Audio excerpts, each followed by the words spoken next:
Chapter 350. It was April 20th when an Yuechin came to visit. There were still 25 days until Feng Bujue's next assignment, so there was plenty of time. However, Brother Ju had a habit of procrastinating when it came to writing. Aside from the occasional inspiration, his attitude towards handing in his assignments was like a primary school student's attitude towards summer homework.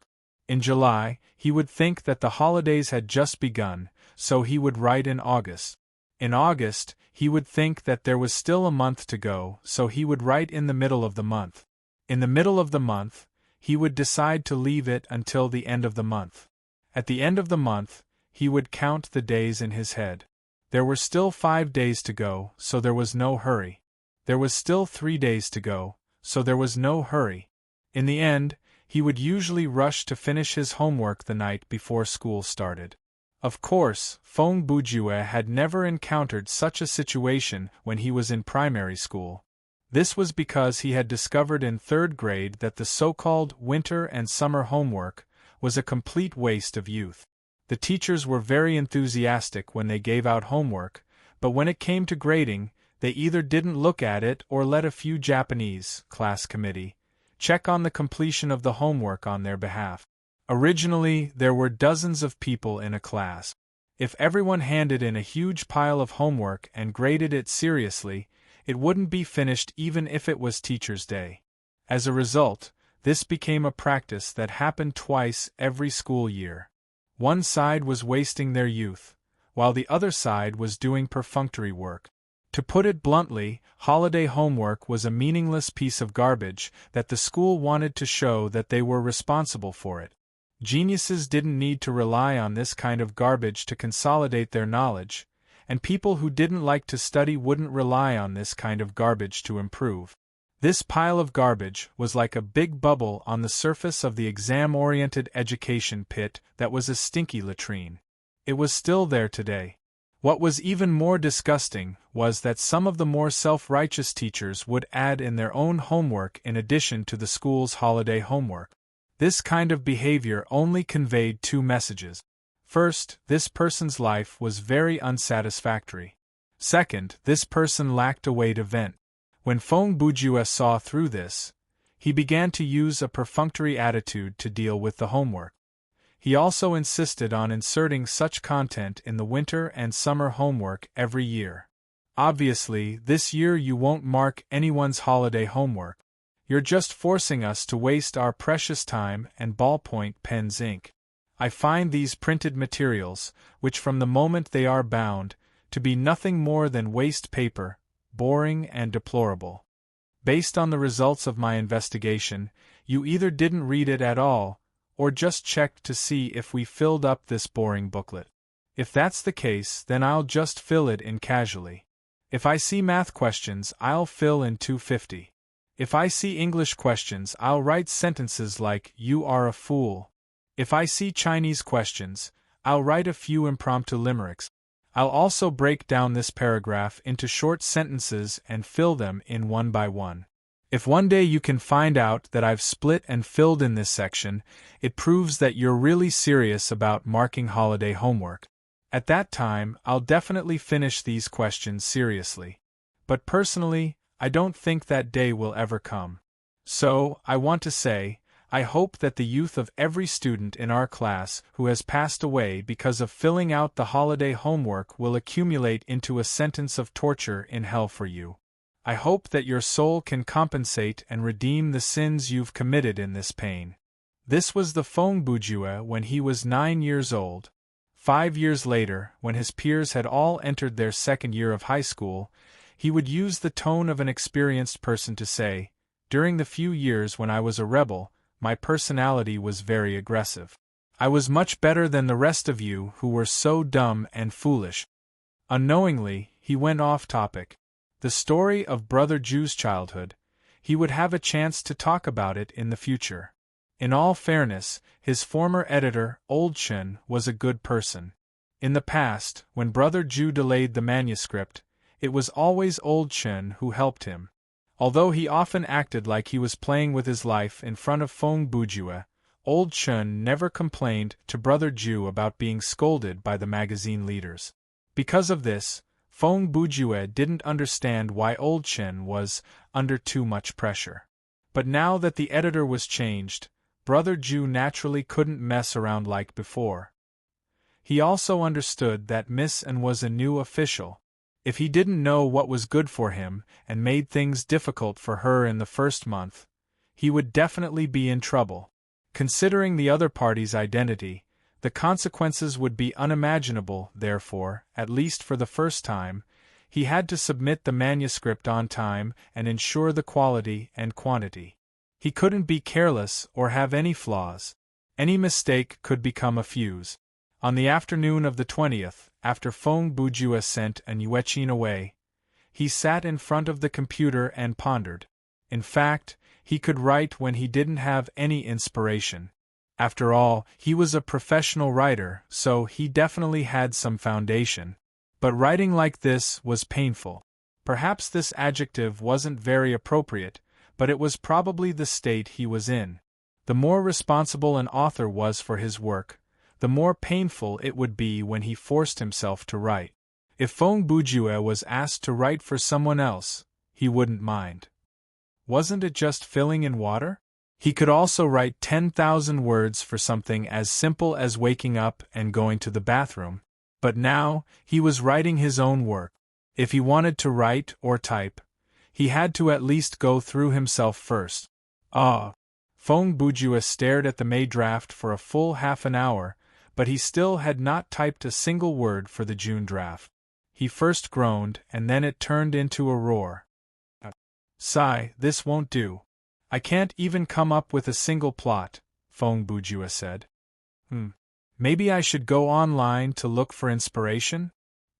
He quickly shook his head and rejected the idea. No. I can't do that. Once I'm in the game cabin, I can't tell when I'll come out, he said. Anyways, Passing Rain probably won't be online for a few days.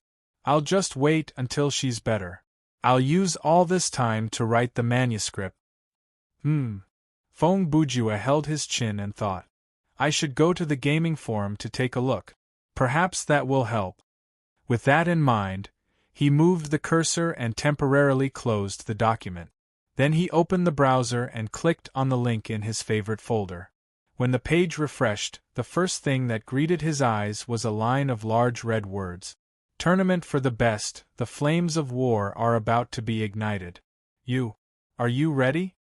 Underneath it, there was a normal sentence that said, Thriller Paradise's tournament for the best, Spring 2055, will be starting soon.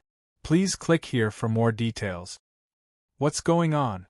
The game has only been in operation for 15 days. What's with this battle atmosphere? Feng Bujue could not help but be reminded of the 2 short days of closed beta. He immediately clicked on the link, and the page related to the tournament soon appeared on screen. After reading the paragraph, Feng Bujue understood. The Dream Company's plan was to hold a large-scale tournament in May, spring, and November, autumn, and the tournament was called Tournament for the Best. Since it's still in the open beta, this tournament will only be open to 1v1 participants. All players above level 30 have the right to register. The deadline is 23:59 on April 30th, 2055. Players can complete the registration process in the login lobby. Feng Bujue looked at the screen and read. On May 1st, 2000, the queuing system for the preliminaries will be activated. Participants can join the selection by queuing up. Brother Ju read up to this point and said, The reason they released the news so early is to give the players enough time to register and to let those who are only level 20 try their best to reach level 30. He scoffed. In the next 10 days, the sales of the double EXP card will increase by several fold. He continued to read. At the bottom of the first paragraph, there was no detailed description of the tournament but a list of the prizes.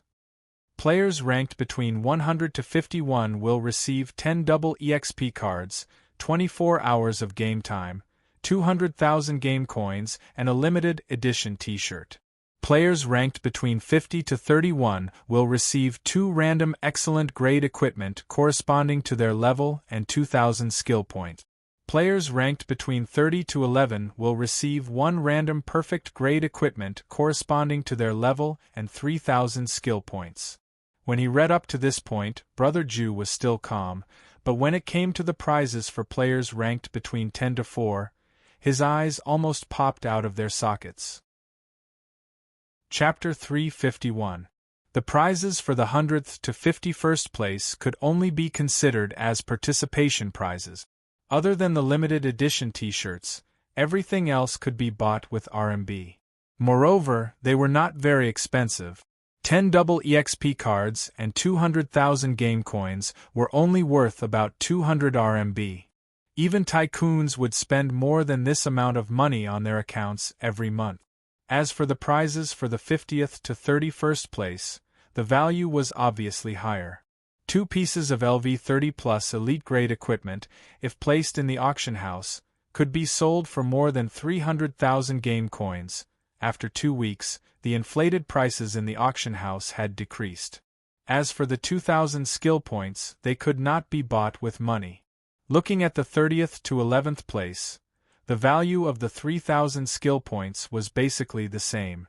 The most important thing was still the perfect grade equipment. If excellent equipment could be measured with money, perfect grade equipment could only be said to be priceless.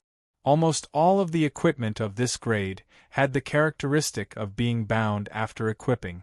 Therefore, perfect grade equipment in the auction house were all sold at sky-high prices, and there were very few of them. Moreover, under the premise that the attributes of the rewarded equipment were random, the type of equipment could be chosen freely. This meant that there would never be a situation where a sniper would get a cold weapon or a pugilist would get a submachine gun. It could also prevent the equipment from overlapping with a certain powerful equipment that the player already had.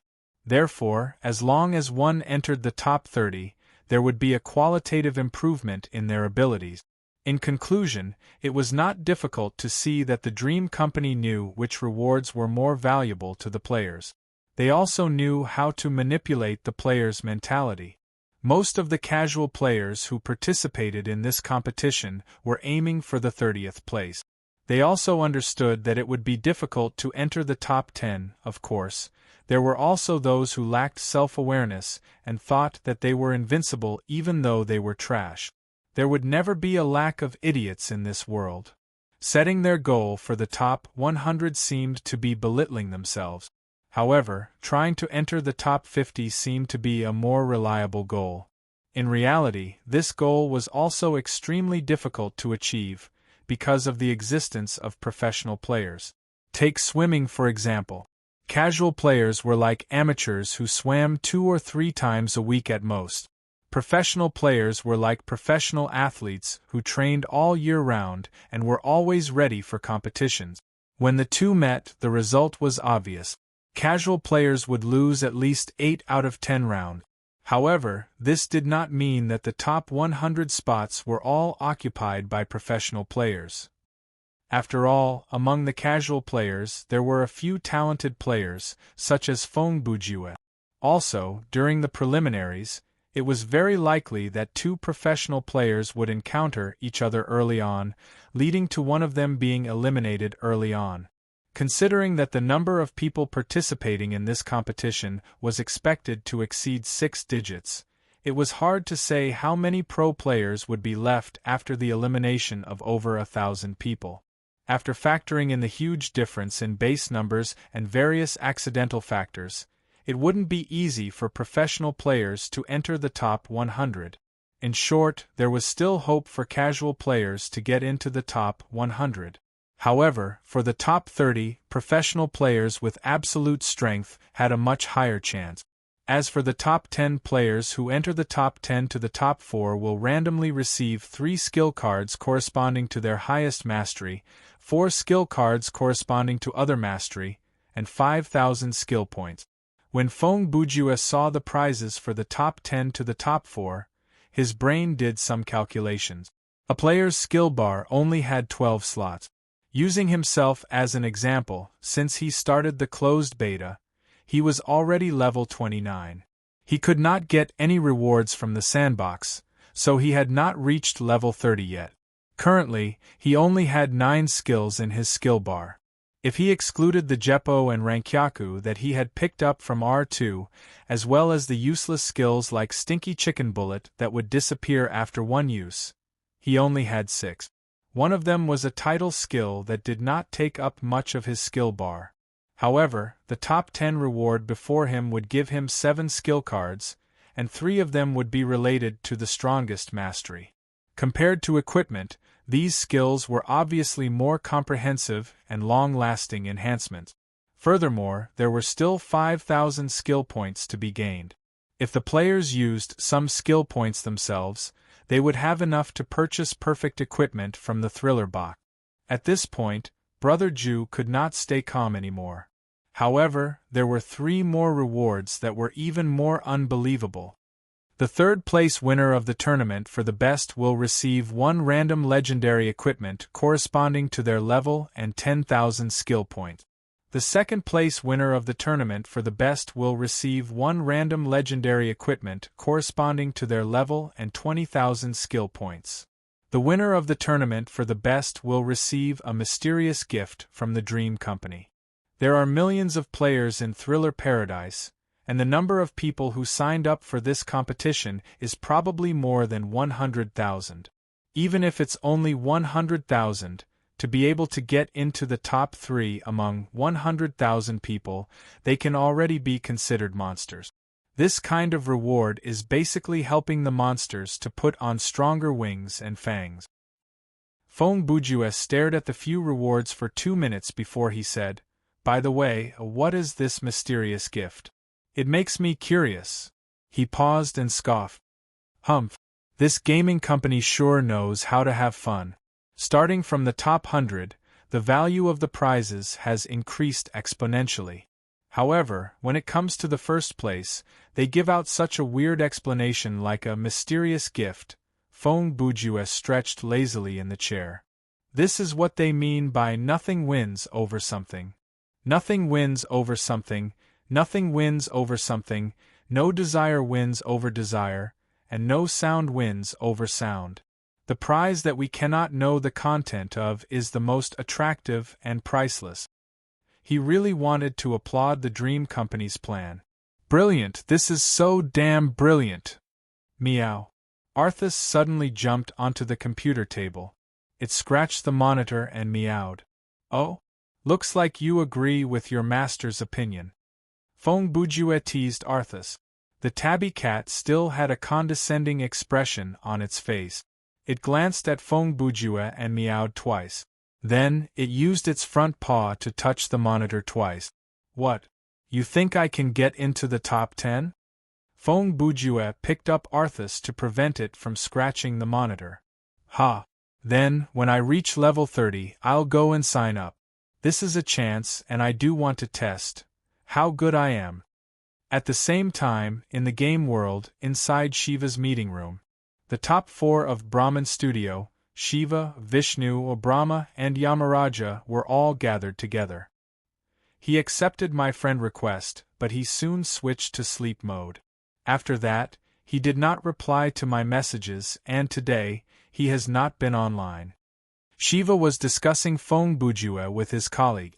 But I can confirm that on the combat stat ranking that was updated this morning, the anonymous second place is this Fong Bujue. If he has not logged into the game after the ranking was updated, then the system will use the anonymous method to hide his name on the ranking, so that makes sense, Vishnu said. Brahma added roughly, There is no need to think so much. From how I see it, this is very simple. Boss was originally the second place, and now that he has beaten Boss, naturally, he will take the first place. Yenemo rested his chin on his hand and stroked his blue bangs as he mused. Don't you find it strange? His name was not on the original combat stat ranking. Of the few anonymous people in the top 20, it was easy to guess who they were. He was not there. Therefore, before the scenario started, he was at least outside the top 20. If he was lucky enough to win that killing game and relied on the improvement he gained from the scenario to jump to second place, then that would make sense. But based on the boss description, before the scenario ended, this man's fighting ability was already at the top level. Vishnu added, and he is cunning. You can say that he is good at both fighting and writing. I am confused about that as well. Shiva's face was buried in the shadow of his long hair, and he said thoughtfully, although he did give some ambiguous explanations before I died, I did not understand what he was talking about at all. The kid is both real and fake, and his words and actions are unpredictable. Instead of trying to figure out what he said, why don't we not trust him and rely on our own analysis? He paused before continuing.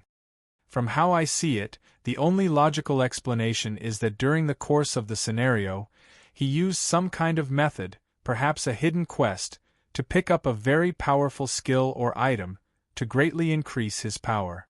You have a point. Yama nodded. He captured Robin alive, challenged the net, and obtained Mr. Freeze's equipment. All these actions show that he has a high use of the resources in the scenario. Shiva continued. Therefore, he killed the Shadow King and defeated me, and 7 kills was obviously not his match. When Shiva died and left the scenario, he had no idea that 7 kills had obtained the Batman suit, so he believed that Fong Bujua would win easily. He sighed. The day before the announcement of the tournament for the best, such a strong player suddenly appeared. This is not something to be happy about. Brahma laughed. Boss, didn't he agree to add you as a friend? This means that he has the potential to be recruited. His guild is called Underworld Frontline or something. I've never heard of it. It's probably just a small guild for casual players. At most, we can ask them to join Brahman. Vishnu immediately said, the big guy has finally learned how to use his brain. Who are you talking about? Brahma replied. Vishnu smiled and ignored him. Instead, he continued, as the saying goes, it's easy to get 1,000 gold coins, but hard to find a good general. This man is both smart and brave, a rare talent. If he can join Brahman, when we fight against regulation in the future, we will have another hidden trump card. He pointed at Brahma and said, I think the big guy's plan is feasible. Even if Underworld Frontline is filled with newbies, for this Fong Bujua, we should accept it and recruit them all. I understand that, but... Shiva hesitated, and the words in his heart were, I suspect this man has a mental problem. Never mind. Shiva swallowed the unreliable words and said seriously, after he comes online and replies to my message, I'll talk to him in person. Chapter 352. The news of the tournament for the best was no doubt a bombshell. It was like a stone that caused 1,000 ripples. Since the announcement of the tournament was posted on the official website at midnight on the 20th of April, the gaming world was in a state of chaos. Due to the news of the tournament for the best, the heroes from all over the world readied themselves for battle. They wanted to use the last 10 days to increase their strength as much as they could. Therefore, the price at the auction house skyrocketed. The service of exchanging RMB for game coins also gained popularity. Even many players who had never spent money before could not resist the temptation. The sales of the Thriller box increased significantly. For those who had accumulated several thousand skill points, if not now, when would they be able to use it? However, during this period, Fong Bujue did not come online for 3 days straight. In the blink of an eye, it was the 23rd of April. That morning, someone pressed the intercom at Fong Bujue's house. Brother Ju rolled off the sofa and landed on the ground. He staggered to the door in a daze. With his left hand on the wall, he picked up the phone with his right hand and placed it next to his ear. Who is it? It's me, Ouyang Jian. A man's voice came from the other end. Didn't I tell you not to come to me so early in the morning if there's nothing important? Fong Bujua said. Clear your head. It's 10 in the morning. Ouyang Jian roared. Stop wasting time and open the door. Okay. Fong Bujua answered casually. As he pressed the button to open the door, he glanced at the clock on the wall. It was indeed 10 in the morning. I was so busy writing last night that I didn't sleep until 3 or 4 in the morning. Brother Jew had not been idle for the past 3 days. He had spent most of his time writing. Other than going online to look for information, he did not even look at the forums. Of course, it was not because he had changed his personality. He merely wanted to focus on the tournament for the best in May, so he wanted to finish all his work early. Bang bang bang bang. The sound of rapid knocking on the door was soon heard. Feng Bujue opened the door and looked at the man before him with an annoyed expression. "You know I have a doorbell, right? Knocking on the door can directly express my irritable mood," the other party replied. Mr. Ouyang Rual was one of Feng Bujue's few friends. He was also Brother Ju's personal lawyer. Ouyang Jian was 30 years old this year, and he was already married and had a successful career. He looked dignified and righteous. Usually, whenever he went out, he would wear a well-ironed suit with his hair combed back and a pair of gold-rimmed glasses. At first glance, he seemed to be a steady and reliable young talent. But in fact, this guy was an out-and-out litigator. If Ouyang Rual was born in the 60s, he would definitely become a troublemaker who would seriously affect the stability and unity of society. Even in 2055, a society where the legal system was quite complete, Feng Bujue once lamented, "It's a pity that you're not a consultant for the Italian mafia." It was undeniable that Ouyang Jian had all the qualities of a top lawyer. He was eloquent, quick-witted, skillful, and best at finding loopholes in the law. But for some reason, he liked to take on some weird cases or serve some weird people. In Ouyang Jian's eyes, the law was just a tool. Morality was not even a tool, it existed like a piece of paper. If there was a chance, he would not mind defending a serial killer or a drug lord. Because he had a very extreme principle, victory was justice, and winning a lawsuit was the way for a lawyer to defend his professional integrity. Since people were very clear that they lived in an unfair and impossible world, then they should have a deeper understanding of the meaning of the judicial system.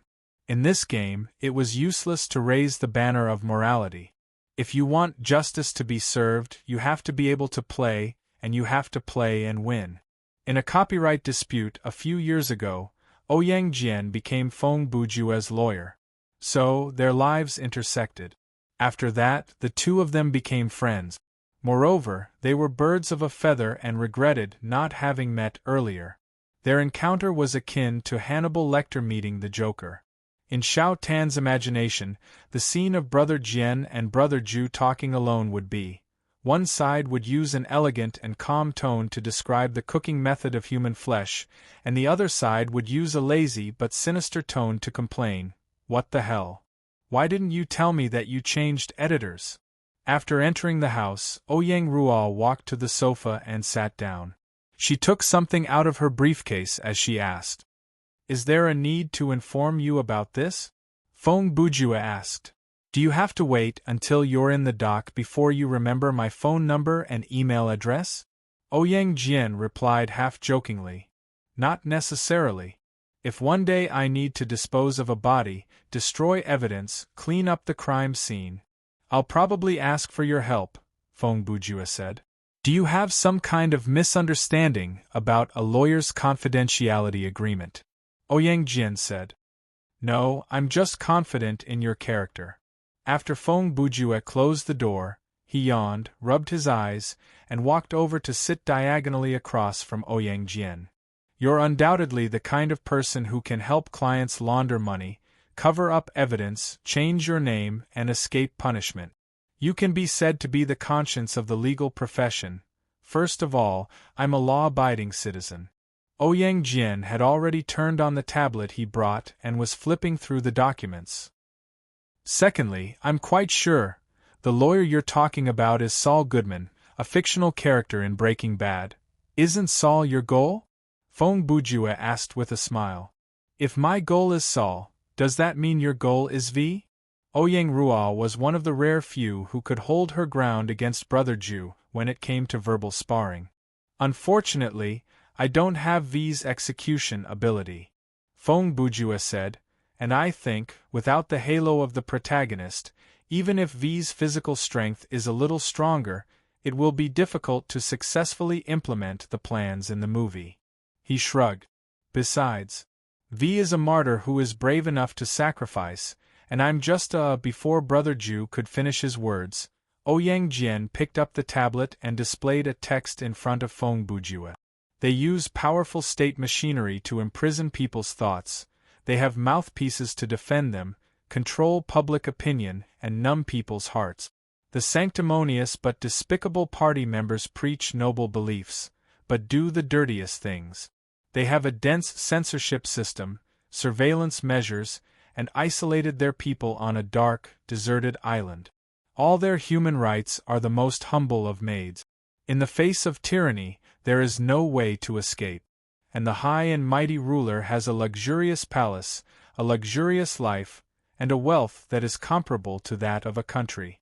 They are above any law, even if those laws are set by themselves, and have unparalleled privileges. These privileges can be manifested in the form of luxury cars with special license plates and a rich man who ignores traffic laws. It can be the judgment of accusing a young girl of prostitution after raping her. It can be the contrast between the luxury of government office buildings and the simple and crude homes of the people. It can be the steady stream of profits in the sea of business because of the protection of various influential people. The people have almost forgotten the taste of butter, but the head of state can use a special train to satisfy his appetite. Of course, not only butter, but also the head of state cigars, and the warm milk that the head of state must drink every night, and those beautiful women who deliver milk. Everyone knows these, but you can't have any opinions. Otherwise, what awaits you is a terrible black bag. Do you still remember this movie review you wrote for V for Vendetta? Ouyang Rua made a quotation mark with her index and middle fingers. How much trouble did it bring to us? It is indeed just a movie review. Feng Bujue sneered. I still insist that people who overreact to this are guilty. Is that so? This is the first time I have seen someone use it in the last paragraph of a movie review. Pigs greedy for pleasure, ridiculing, laughing, timid, and fearful. Such wording. Ouyang Rua took the tablet back to her eyes. If it weren't for the fact that you haven't done anything substantial, and that this movie review did mention some of the plot in the movie, I am afraid that we would have to talk through bulletproof glass and iron windows now and talk through a microphone. Brother Ju stretched his back, used his hands to pillow his head, and leaned on the sofa. Okay, lawyer. Let's not talk about this anymore. What is it that requires you to come here in person? Didn't I tell you when I entered the room? It is about your new editor. Ouyang Rua opened a new document and handed the tablet in her hand to Feng Bujue. The latter took the tablet and looked at it. Then he asked, Is there a problem with my contract with the magazine? Brother Ju was not surprised that Ouyang Rua had a copy of his contract because Ouyang Rua was present when he signed the contract. One of them was a reading addict and the other was a professional. Therefore, they made an extra copy of the contract, and each of them took a copy to read. It was convenient for them to exchange opinions. There is no problem with the contract, Ouyang Rua said. It is you who has a problem. What are you talking about? You think your past behavior of procrastinating in the past is over? Ouyang Rua said. Look down.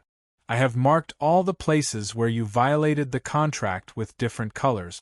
Feng Bujue dragged the document on the tablet and quickly found the content mentioned by Ouyang Rua. He quickly skimmed through it. Then, according to the contract, I have to compensate. That is not necessary. Ouyang Rua interrupted. The other party said that they will not pursue the matter for the time being. The other party? Feng Bujue paused for a second. And Yueqin? What do you think? Ouyang Rua replied. It can't be. She came to see you? After Feng Bujue said this, he immediately reacted. I miscalculated.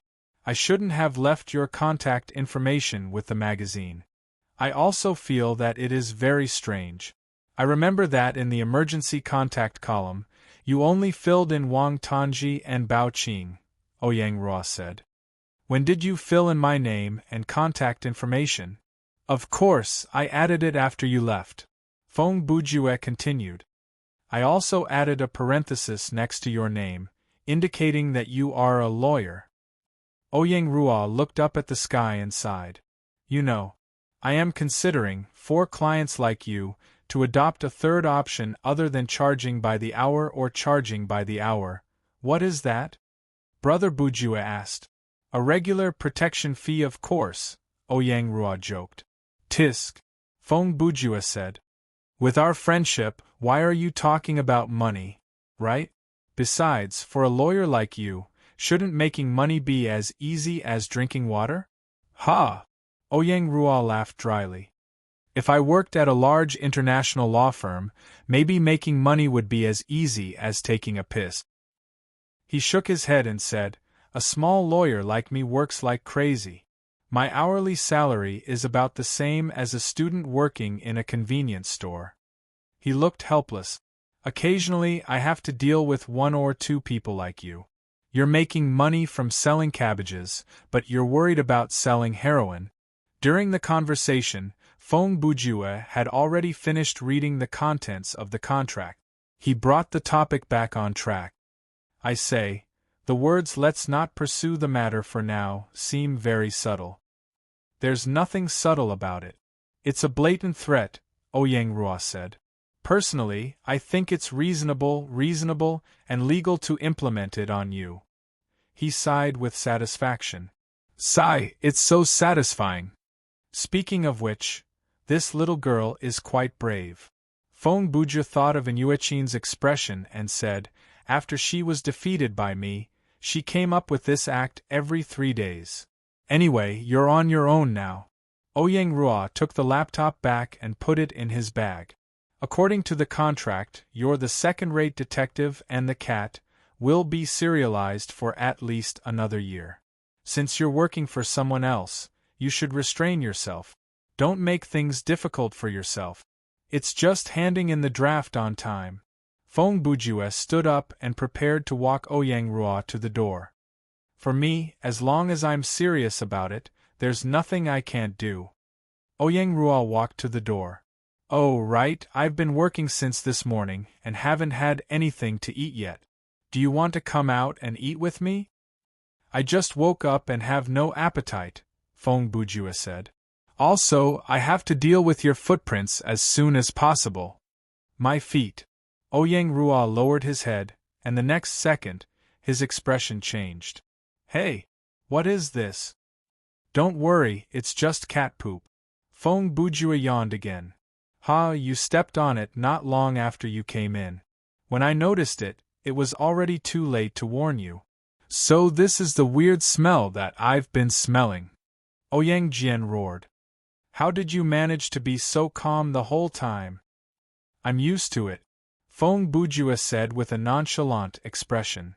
And actually, before you came in, I stepped on it too. Chapter 353. After 3 days of hard work, Feng Bujue finally finished designing the story for June. The outline, details, and foreshadowing had been confirmed. All that was left was the simple writing process and some improvisation. He only needed to finish that in the next 20 days. Over the past few days, Xiao Tan had contacted him several times to update him on his teammate. Passing Rain had recovered from her illness 2 days ago and had come online yesterday. However, Cherngu heard that she did not plan to join the competition because she was not interested.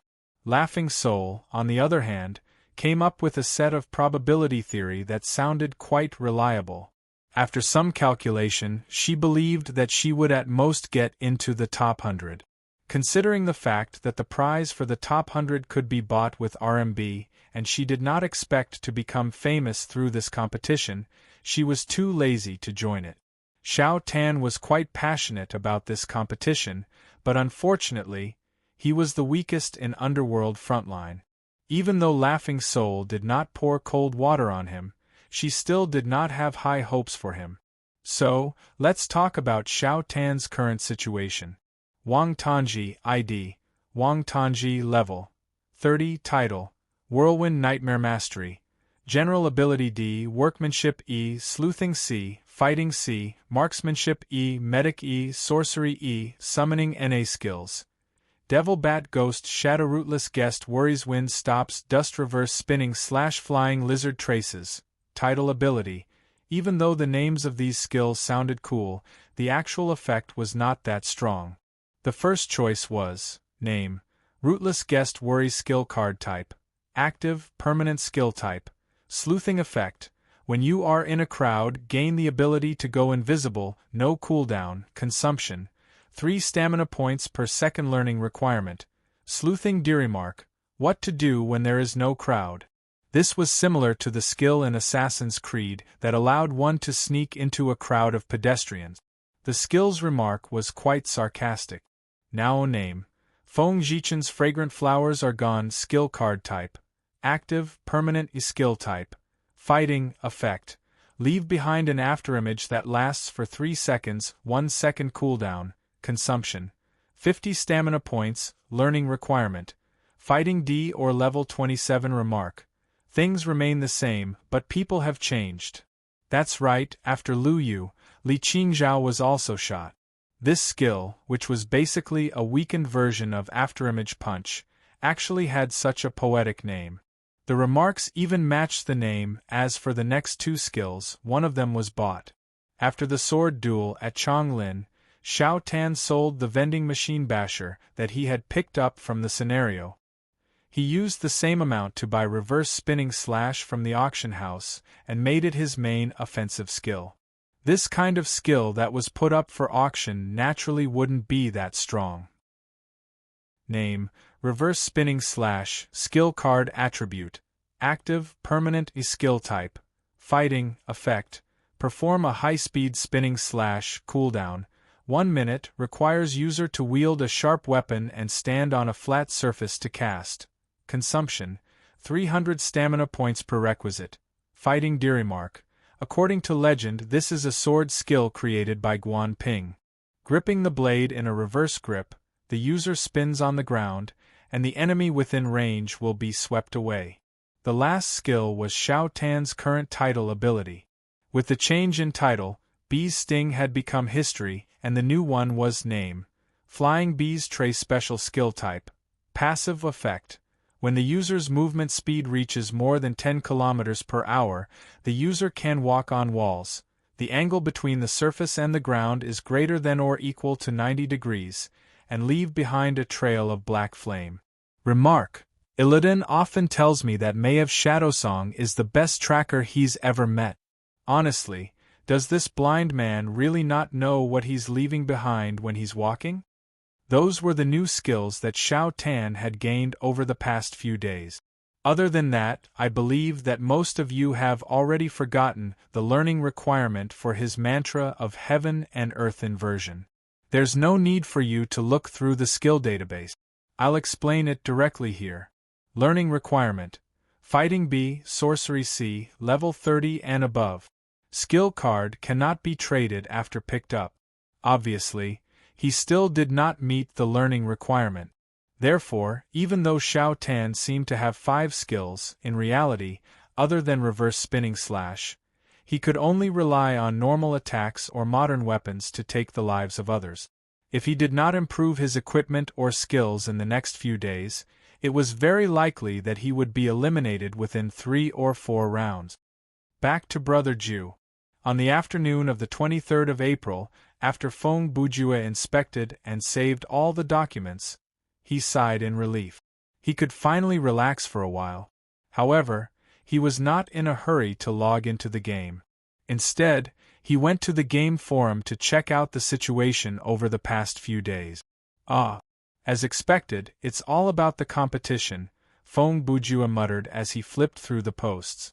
The forum was already very popular, and it was like adding oil to the fire. There were many posts with titles like Strategy for the Tournament of the Best and How to Reach Level 30 in 10 Days.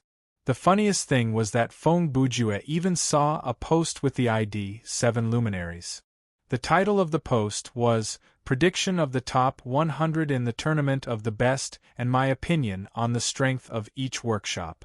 However, when he clicked on it, he realized that the person who posted the post did not join any guild, was not a member of any workshop, and had not reached level 30.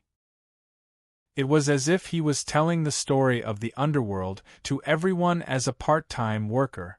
It was better to think about it himself than to believe him. Actually, Feng Bujue had already roughly studied the method of advancement in the competition 3 days ago. It could not be said that this set of rules was very reasonable, but it was obviously necessary to have an appropriate chance. If there were no chance factors in the competition, then there was no need to compete. They could just give the prizes to the players on the combat ranking. In short, as long as the chance factors in the competition could provide the weak with an appropriate opportunity and not make the strong feel that they were cheated, then everyone could accept it. At this stage, the rules of the preliminaries provided by the Dream Company were as follows. Starting from midnight on May 1st, players could queue up to enter the new Tournament of the Best preliminaries. Every player had to go through a total of 50 preliminaries. Of course, the players did not need to finish all 50 matches consecutively. They only needed to finish all 50 matches in the first half of May. On average, they could only play about 3 matches a day. Moreover, the preliminaries used a 1v1 map specifically for the competition. Victory and defeat could be determined in a short period of time. After all 50 matches were completed, players could no longer enter the preliminaries queue. After all the preliminaries ended, the system would arrange for players to advance based on the winning rate of the 50 matches they had completed. There were 2 other special rules. First, players who did not win 4 matches in a row in any stage of the preliminaries would be eliminated directly. Second, players who did not lose 15 matches in a row in any stage of the preliminaries would advance directly. This rule was mainly to filter out players who were too strong or too weak. It was to prevent players with average standards from frequently encountering point giveaways or overpowered maniacs in the preliminaries. This was also a way to reduce the chance of advancement. That was because the queuing system of the competition was completely random. It was different from the killing games that tried to balance the matchmaking system. One could not rule out the possibility of someone being extremely lucky and encountering 50 lousy opponents in a row. However, Feng Bujue did not know that he did not need to study the rules of the preliminaries at all. This was because he did not need to participate in any preliminaries. He did not even need to participate in the semifinals. On April 30th, the Dream Company would announce another piece of news while announcing the rules of the semifinals. This would cause a huge uproar and cause a large number of players to be dissatisfied. Of course, the Dream Company would not care. The news was that in the final stage of this competition, which was the stage of the top 100, 10 spots had been taken. These 10 people were so-called specially invited players. They did not need to participate in any selection. Feng Bujue was one of them. Chapter 354. It was evening. After eating dinner, feeding the cat, and tidying up a bit, Feng Bujue lay down in the game cabin. After a series of operations, he finally arrived at the login lobby. Unexpectedly, as soon as he appeared in the elevator, a text window popped up in front of him, accompanied by a system voice prompt. You are currently ranked 2nd on the Combat Effectiveness ranking. Please choose whether to publicly reveal your nickname, currently anonymous by default. Immediately after, another dialog box appeared. There were a total of 3 options: publicly, anonymously, and choose later. Feng Bujue was slightly surprised by this, but after thinking about it, he understood that it was reasonable. He thought about it for a while, and chose to remain anonymous. Operation successful.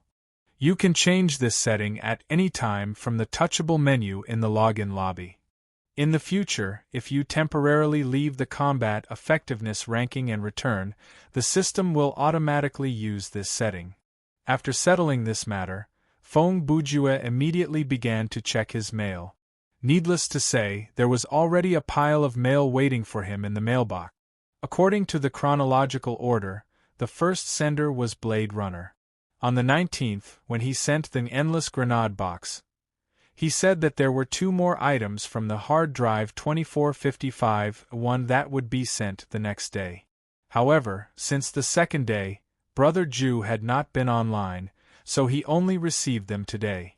One of the items was frowny face name, WJQ 308 military shovel, indestructible, a type, tool, a quality, excellent function, everything.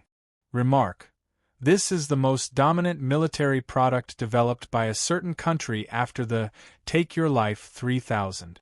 It has all the functions of a shovel, axe, saw, hammer, ruler, bottle opener, can opener, pliers, wrench, paddle, shield, hook, anchor, and pickaxe. The words, "Made in China," on the wooden handle is undoubtedly a guarantee of quality. And the other item was, name, energy storage tri-edge bayonet type, weapon equality, excellent attack, strong attribute, none is special effect, 100% additional bleeding effect, theoretically targets can bleed, provides 1% to 100% additional damage based on energy storage. Prerequisite: Fighting C, level 30. Remarks: automatic energy storage speed is 1% per second. Young Master Jian was indeed a man of his word, a man of his word. There was no evidence to back up that verbal promise. Even if he reneged on it, Feng Bujue would have nothing to say. However, young Master Jian handled the matter very well and was also very kind. In fact, he could send 3 pieces of garbage to Feng Bujue and say that they were created from the hard drive. No one could prove it anyway. But he didn't. Whether it was the grenade magazine from before or the military shovel and stiletto now, they were all very practical and powerful equipment. These 3 items would not be bound after use, which meant that even if Feng Bujue did not use them, he could still put them up for sale in the auction house. Of course, Brother Ju would not do that. These were all good stuff. Even if he did not use them himself, he could give them to his teammate. Brother Feng, even if I give you everything, the quality is not bad, right? Also, you must have seen the announcement of the competition this morning. You will definitely participate, right? I look forward to fighting you again in the competition. Don't get eliminated too early. That was the content of the email sent by Blade Runner on the morning of the 20th. This is AF * King threatening letter. Feng Bujue complained as he looked at the email. Isn't it just a one-on-one duel that ended in a draw? What kind of grudge do you have against me? Then, Brother Ju opened the second email. It was from Shiva. Brother Feng, you seem to be very busy these few days and have not been online. I have something to discuss with you in person.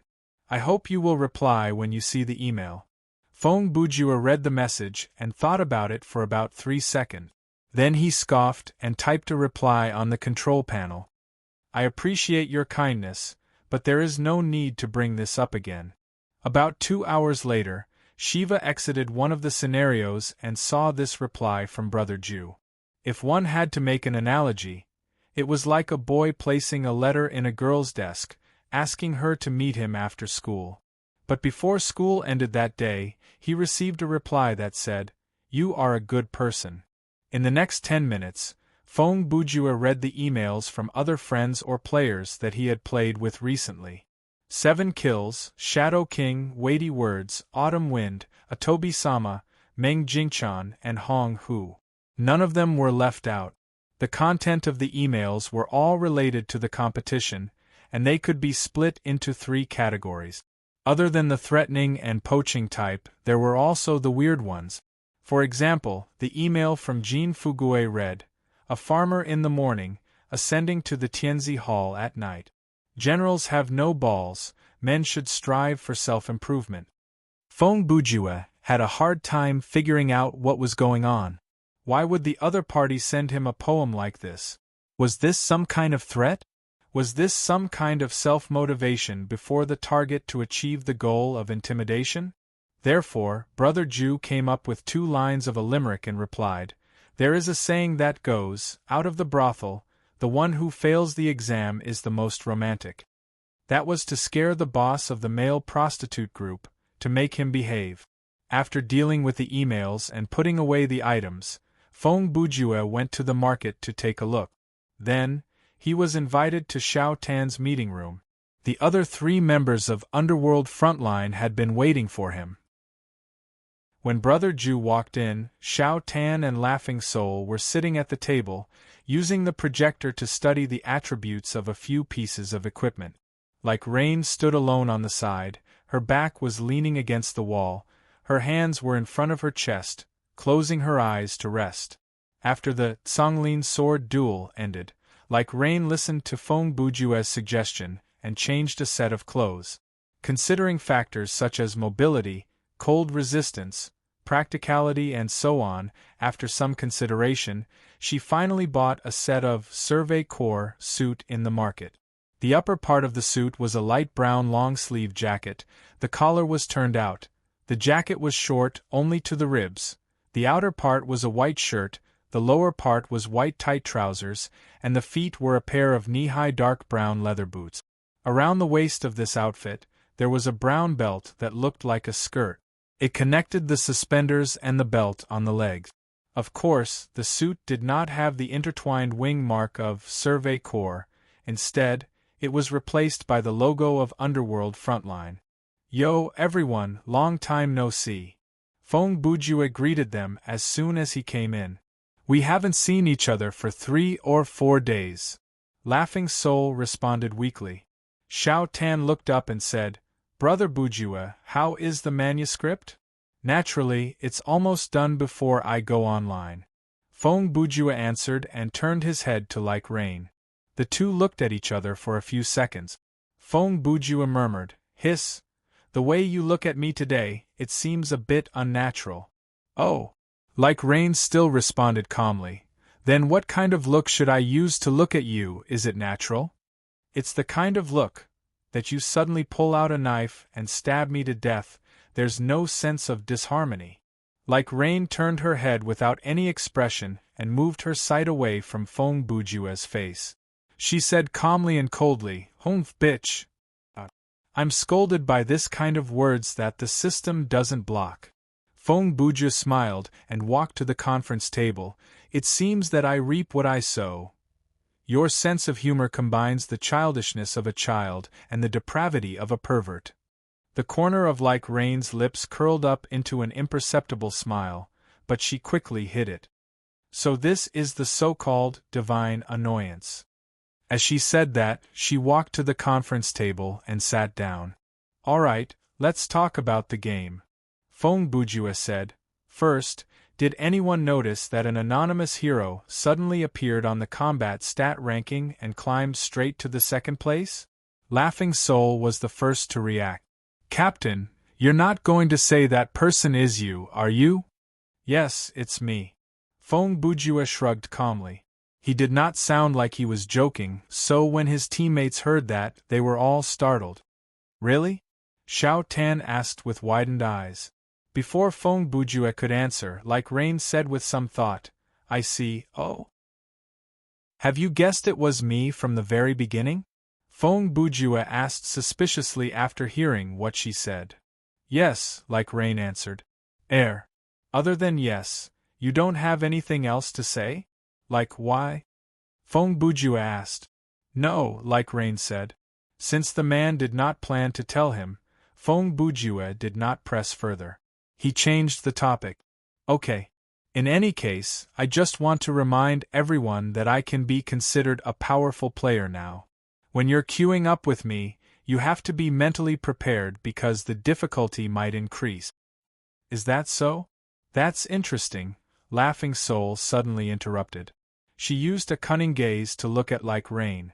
"The idea that I mentioned earlier, do you still want to bring it up now?" "What idea?" Feng Bujue looked around to ask. "A team practice match." Like Rain gave the most concise answer. When Feng Bujue heard that, he understood half of it. Oh, good idea. He paused and looked at Like Rain. His finger pointed at Xiao Tan. You sure take good care of this kid. Huh? What is it? Xiao Tan was confused. You don't get it? Brother Bujue smiled. Ha, it's fine if you don't get it. He leaned back in his chair and turned to Like Rain. Then, you've thought about how the four of us will be split into groups, right? Based on the principle of the strongest being paired with the weakest, it should be me and you in one group, and Xiao Tan and my cousin in the other, laughing Rain replied. But now, naturally, you guys will be in one group, and we girls will be in the other. Feng Bujue nodded. Yes, that's the best way to do it. It ensures a balance between the strong and the weak, and it separates those who participate in the competition from those who do not. Then, let's discuss the details and get ready to start, Like Rain said. Chapter 355. Feng Bujue, Level 29, Wang Tanji, Level 30. Your team is joining a 2v2 killing game. Your team has chosen their opponent. Waiting for the opponent's confirmation. Confirmed. Generating scenario. Downloading. Please wait a moment. Feng Bujue's body instantly felt weightless, and his vision darkened. Then, a child's scream echoed in his ears. Make your opponent tremble in fear. Let them experience real terror. Loading complete. You are currently playing the killing game. A scenario introduction is provided in this mode, and there is a chance to trigger hidden side quests and special world building. Reward for winning the scenario.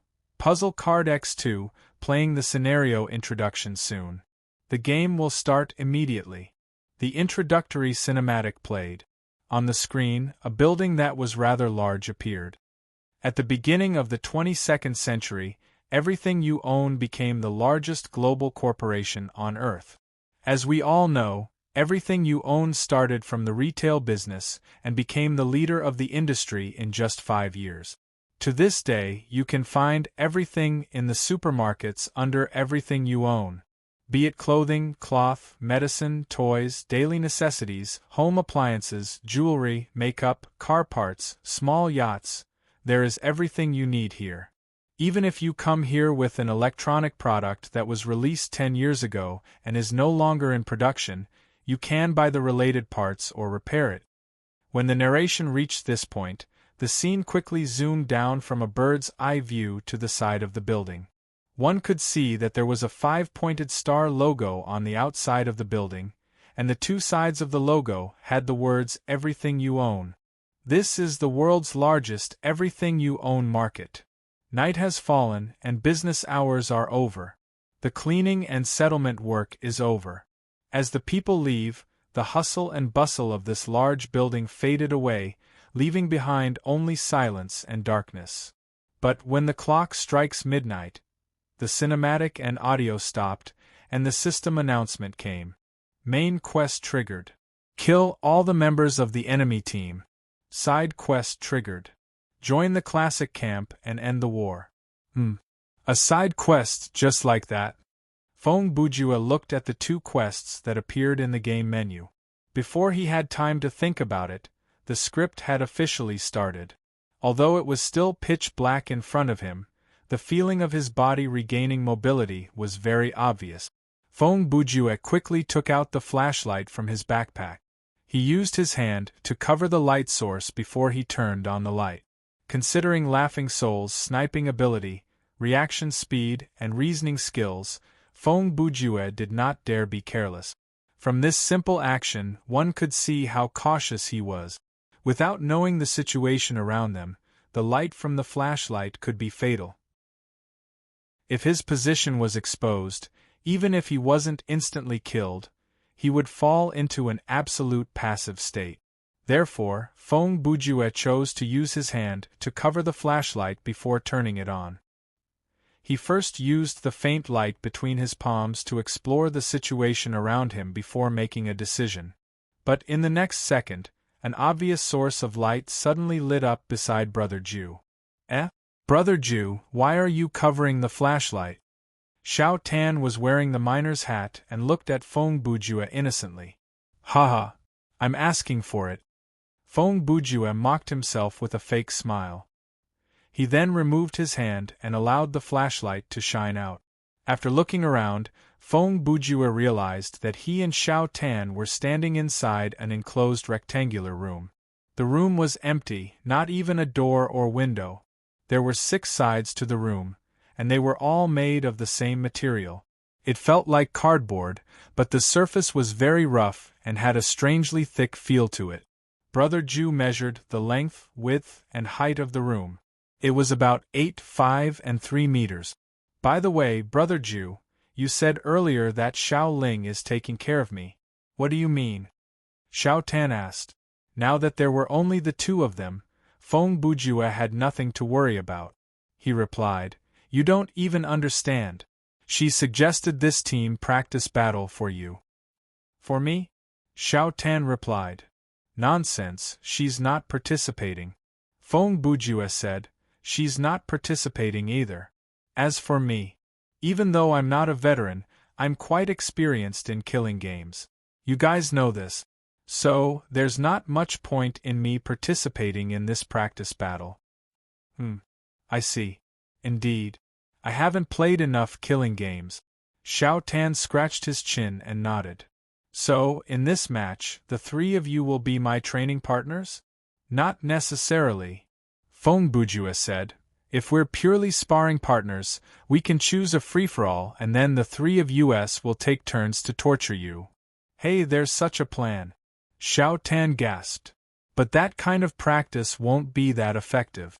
Feng Bujue said, because the 3 of us, if we're serious, you'll have no chance of winning against any one of us. Xiao Tan could not deny that. In the few killing games that he had participated in before, one of them was a 1v1 with Laughing Soul, and she won easily. If the difference in skill is too big, the loser will not be able to learn anything. In fact, they might lose their confidence and be left with a psychological scar. Feng Bujue continued. So, like now, I'll team up with you and have a close match with the 2 of them. That will be more helpful to you. He explained, Of course, I'm sure Laughing Soul did not expect me to reach the 2nd place on the combat ability ranking in just a few days. That is undoubtedly good news because based on the principle of strength and weakness, it should have been Passing Rain leading you, but that would not have been as efficient as me leading you. That's true. Sister Rain is not a talkative person, and she always kills everything that stands in her way without saying a word, Xiao Tan said. During their conversation, they had inspected the whole room in detail, but they did not find any hint or trigger any scenario. Okay. Feng Bujue removed his gloves and touched the wall carefully again. There was still no breakthrough, so he said, There are 2 possibilities for this situation. First, the system wants us to break down the wall to leave. Xiao Tan asked, What about the second? The second is to wait for some kind of event to happen due to the passage of time, Feng Bujue said. Coincidentally, before he could finish his sentence, the second situation occurred. Suddenly, one side of the ceiling started to rise. Several seconds later, the whole ceiling tilted at about 10 degrees, and a ray of white light shone in from the side that was raised. Feng Bujue and Wang Tongji lifted their heads to look, and they saw 2 heads poke out from the crack that was opened. From their looks, one was Ultraman and the other was Optimus Prime. Chapter 356. Look what we've found. Optimus Prime said in his Autobot voice, Looks like there are 2 spies from Novel hiding here, and they are eavesdropping on our strategy meeting. Xia, the second sound. Ultraman replied from the side. Optimus Prime looked at Brother Jew and Xiao Tan and said in a serious tone, Gentlemen, do you want to come out on your own, or do we have to do it ourselves? We'll just jump out from there. Feng Bujue used his finger to point at the gap opened by Optimus Prime. Can we jump out from there? Optimus Prime turned to look at Ultraman. These 2 guys seem a little amusing. Ultraman said, "Xia." It was unclear how Optimus Prime understood M78's nebula language. Perhaps it was due to Cybertron's advanced translation technology. "Hurry up and come out, don't waste time." When Optimus Prime said that, the gap closed again. Feng Bujue and Xiao Tan looked at each other. 2 seconds later, it was Xiao Tan who spoke first. "Don't you think they are a bit weird?" "Of course they are.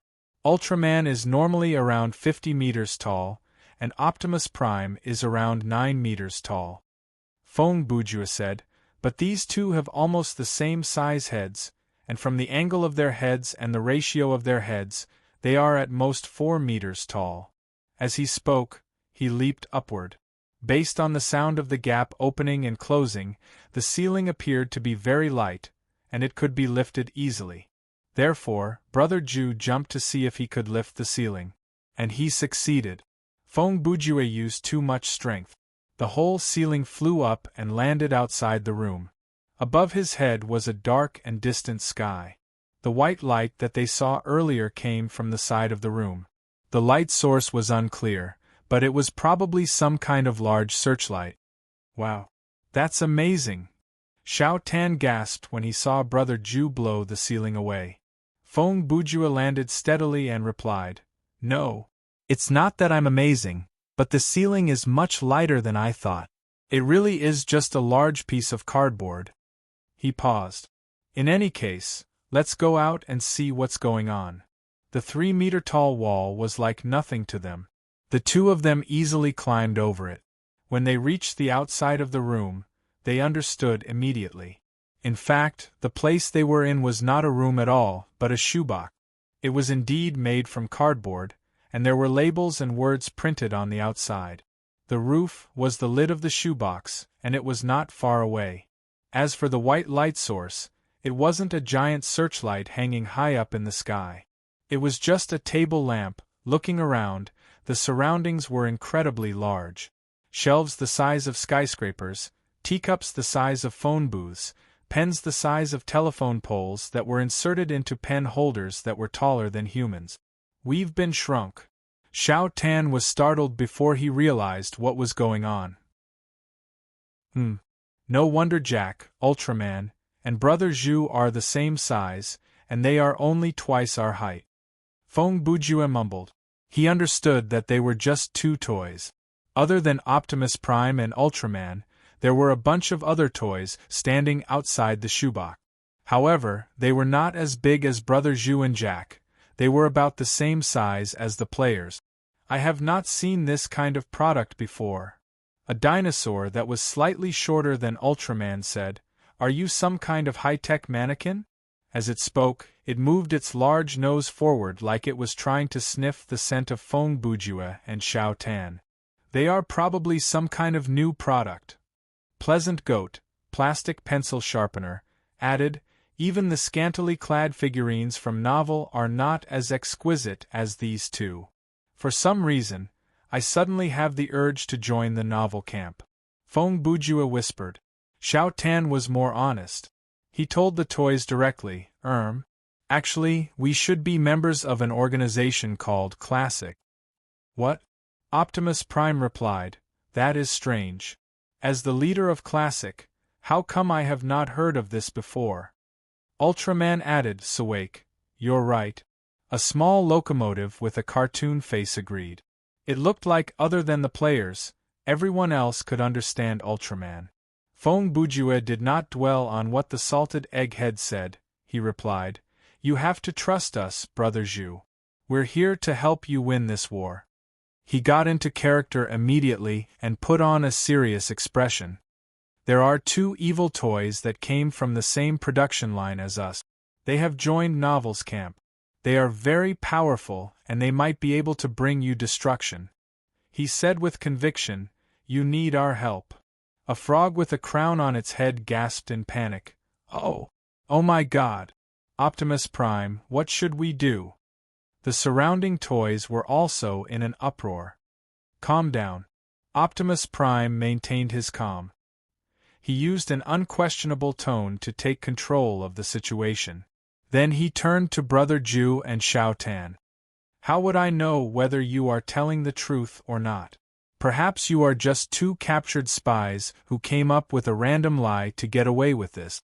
Don't worry, we can use our actions to win your trust. Feng Bujue replied seriously. The thing that I hate the most in my life is those scantily clad figurines. With a command from Brother Zhu, I will jump on them without hesitation. Hey, who would give that kind of command? Xiao Tan complained. Win my trust. Optimus Prime was as calm as ever. Ever since the night of Thanksgiving Day, when the toy captain and his unit were betrayed by the Barbies, no one has dared to mention the word trust in front of me for half a year. He paused for a few seconds. Furthermore, no matter how I look at it, your presence here is very suspicious. A giraffe doll said, Hey! How about this, we use these two spies to exchange hostages with Novel. Tigger has been captured for a week already. But, Optimus Prime said in a low voice. He took 2 steps forward and looked down at the 2 players. I don't mind giving them a chance. He then turned his head and shouted, Mario? A plastic Mario bounced out from the group of people, toys, and replied, Yes, sir. Yes, sir. Add them to the Nintendo assault team. Optimus Prime ordered. They will be the vanguard for tonight's operation. Yes, sir. Mario didn't have the slightest doubt as he replied decisively. Optimus Prime looked at Feng Bujue. Since you wish to prove yourselves, I shall wait and see. Chapter 357. With Mario leading the way, Brother Bujue and Xiao Tan hurried through a large room that looked like a warehouse. Along the way, at every set interval, there would be a table lamp that was on. Lifting their heads, they could see many toys standing on the shelves around them. It looked like the classic camp was quite big.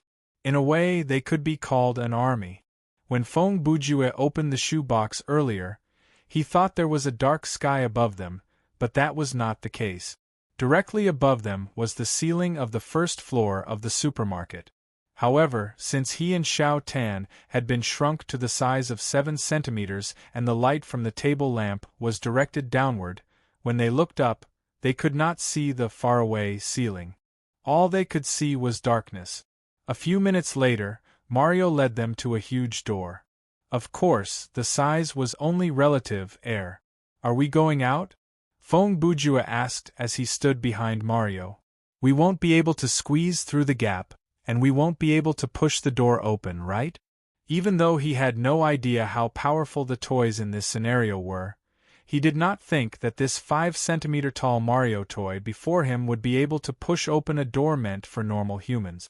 At that moment, Xiao Tan came up with an obviously unreliable guess. Perhaps there is a mouse hole nearby? Looks like you two are not spies. Mario touched the brim of his hat. You are just 2 idiots who know nothing. As he spoke, he walked to the door and took out a wrench from the pocket of his overalls. He knocked on the door 3 times, paused for 2 seconds, and then knocked twice more. Then, Mario took several steps back like he was waiting for something. Not long after, a strange black shadow moved in through the crack of the door. The shadow looked like a sticker. From the side, it looked like a line, and from the front, it looked like a small black man with a big nose. Mr. Game Watch? Feng Bujue managed to recognize this 2D character that was shaped like a silhouette. Who are these two? Are you new here? Coder ignored Feng Bujue and talked to Mario in a normal tone. Optimus Prime has ordered them to be the vanguard tonight, Mario replied. Ha! Coder laughed dryly. I wish you all the best. Then, he went back through the crack in the door. After about a minute, there was some kind of movement from above. It was the sound of the door handle turning. At the same time, he could vaguely hear someone shouting from the other side of the door, "The rotation is fixed, you can push it now. Step back, noobs." Mario immediately ordered the 2 players to step back. Squeak! Along with the sound of the door's axis slowly rotating, the huge door panel slowly moved towards Brother Zhu and the others. Feng Bujue and Xiao Tan both tilted their heads and looked at the crack in the door. They wanted to see what was pushing the door open. In their imagination, it was at least a big toy that was over 50 centimeters tall and weighed over 3,000 grams. Unexpectedly, what appeared in front of him was just a plastic object that was less than 10 centimeters tall. Look at these two little guys. Cuba, the first antagonist in the history of video games who had an independent image, Mario's nemesis, stopped pushing the door and stood there. With such a small body, I can flip them over with just a fart. Fong Bujue did not mind Cuba's rude words. He only asked, "How did you push the door open?" "I used my claws to push. I have to use the strength of my waist and legs." Cuba used his thick and hot-blooded voice to reply, "But it's best that the two of you don't imitate me." "All right, perhaps you won't be able to see them after tonight," Mario replied to Cuba. He then waved his hand to signal the gamers to follow him. Fong Bujue looked at Xiao Tan and shrugged. The two of them continued to follow Mario and passed through the door that Cuba pushed open. Actually, the door only pushed a few centimeters, but the crack was enough for them to pass through. "Okay, from here onwards it's the neutral zone," Mario explained to the two people behind him. "Our sphere of influence is mainly in the southeast corner. The sports brands, kitchen utensils, and half of the food department are under our control." He lifted his finger and pointed. "Tonight's battle will still take place in the frozen food section." The players looked in the direction that Mario was pointing at. The scenery in the distance seemed to be a dark canyon. They could only see some tall silhouettes, but they had no idea what would happen when they got closer. "As you can see, in this relatively large area outside, we can't arrange too many lighting devices," Mario continued. "The night security guards patrol every 3 hours. If we move too many lights out, we might not be able to switch them off in time, and it might cause a lot of trouble. Therefore, the battle usually takes place in the frozen food section, where there are lights 24 hours a day." He suddenly turned his head. "Do the two of you have any parts that can light up?" Xiao Tan hesitated for a few seconds before switching on the light on his miner's hat. Fong Bujue took out a flashlight. "I have one too." Mario walked over and took a closer look. "You actually have such sophisticated parts." He looked at the two with suspicion. "What's the power source? Clockwork? Pull rings? Or do you have lithium batteries hidden in your stomach?" Solar power." Fong Bujue's ability to lie was not for show. "Our outer shell is made of a special material that can store energy when standing under the sun." "Oh, I know. It's like the solar power game peripheral for GBA. Nintendo's famous crappy peripheral was released with the GBA game, my son. Players can only play GBA under the direct sunlight during the day, and the characters in the game can recharge their ammo," Mario replied. "Yes, that's it." Fong Bujue took the opportunity to answer. "So it's not that great of a device." Mario seemed to believe it. He immediately turned around and led the two of them forward. After passing through a relatively dark area, they came to a space that was surrounded by boxes on 3 sides. There was a Nintendo rug on the floor, another crappy peripheral, but it could be considered the ancestor of dance rugs, and there was an on flashlight, normal size, in the corner. On top of the rug, there were 20 to 30 characters that belonged to or were related to Nintendo. Most of them were plastic toys, and only a few of them had metal and electronic parts on them. "Who are these two guys?" The one who said this was a robot-shaped toy. Every word that came out of its mouth was the first sound. "Are you Wall-E, a virtual robot created by Pixar?" Xiao Tan looked at him and asked. Indeed, this robot looked very similar to Wall-E. However, his color was grayish-white instead of yellow-black. Another difference was that Wall-E's chassis had tracks on both sides, but this robot's chassis seemed to only allow it to stand. "Go to hell." The robot suddenly flipped out. It obviously didn't have any moving parts, but it jumped up. It also took out a gyroscope-like thing from nowhere and threw it at Xiao Tan. The robot was slightly bigger than the players, so the gyroscope-like thing it threw at Xiao Tan was about the same size as an umbrella. The plastic gyroscope-like thing was spinning at high speed, and its edge was approaching like a circular saw. It looked like it was going to cut Xiao Tan in half. Hiss, puff, after two strange sounds, a tall figure flashed, caught the gyroscope-like thing with one hand, and blocked in front of the two players. Oh roar, oh roar!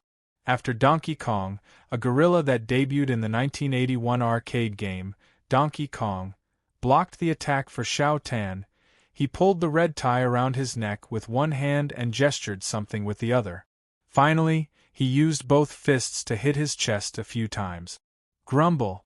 Grumble! Feng Bujua looked at the scene in front of him with a pained expression and said in his heart, "At least this communication method is more advanced than Ultraman's.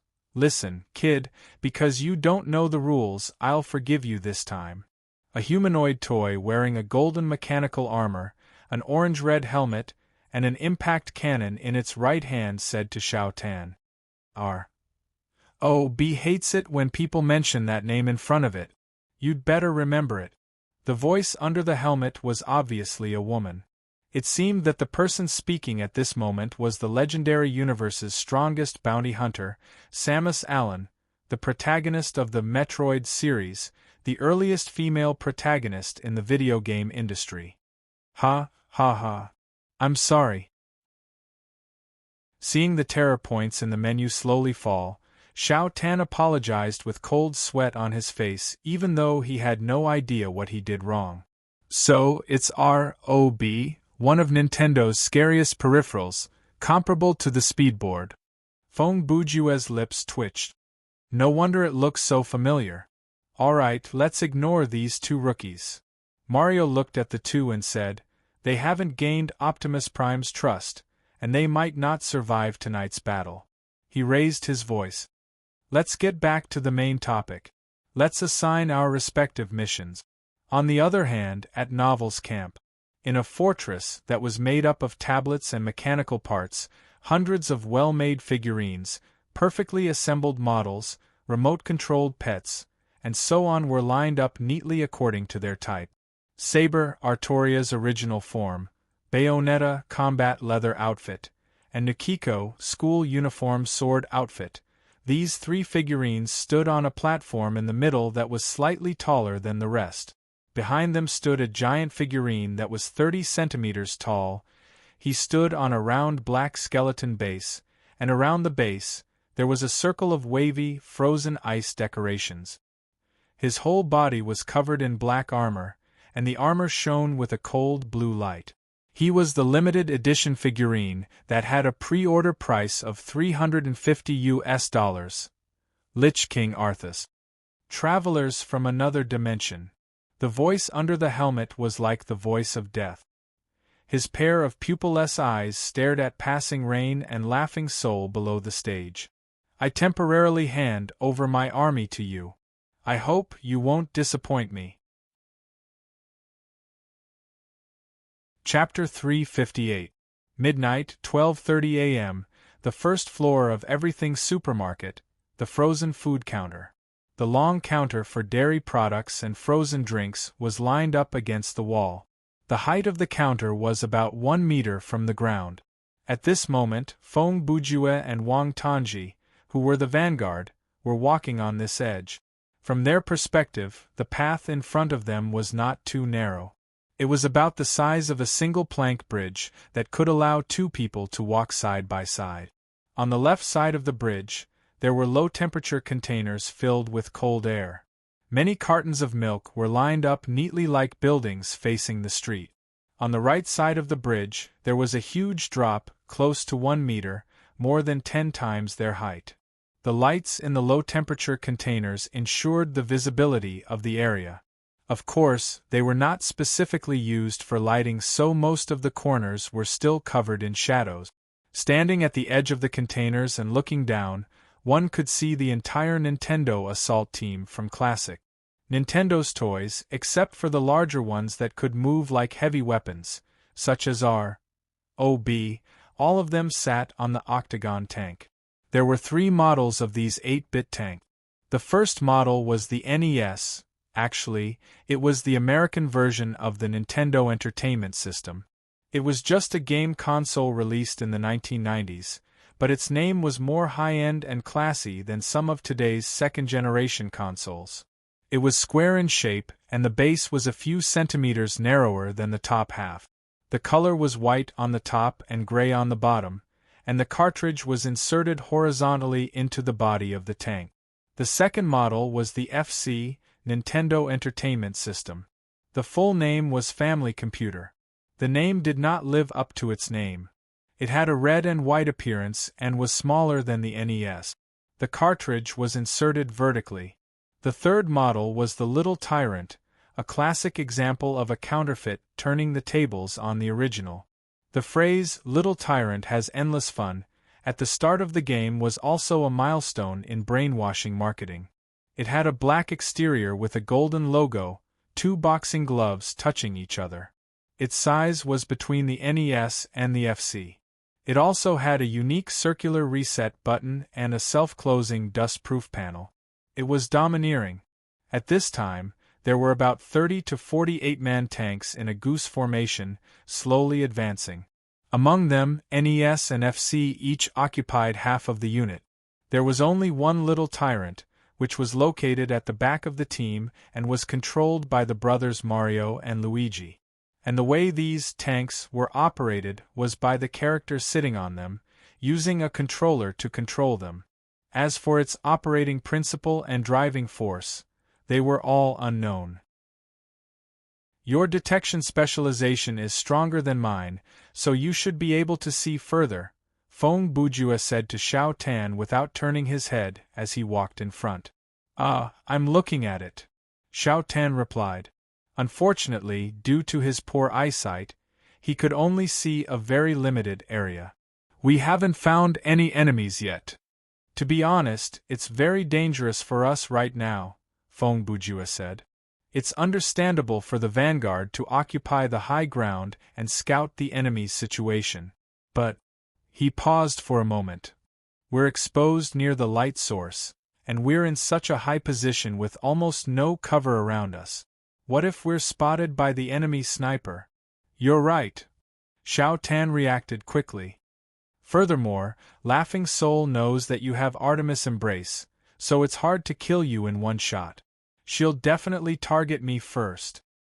Other than that, I'm more concerned about, from the very beginning, the two of us have been stuck in a fixed plot and we've slowly become cannon fodder for the classic camp," Feng Bujue said. "This arrangement to be the vanguard, no matter how you look at it, it's a suicide mission." "What does that mean?" Xiao Tan asked. If Passing Rain and Laughing Soul received the same treatment from the novel camp, then I'm being paranoid," Feng Bujue said darkly, "but I seriously suspect we've been given special treatment by the system." Xiao Tan added, "You mean the bad attitude of the NPCs toward us is caused by the system?" "No, this is not just an issue of attitude." Feng Bujue wagged his finger.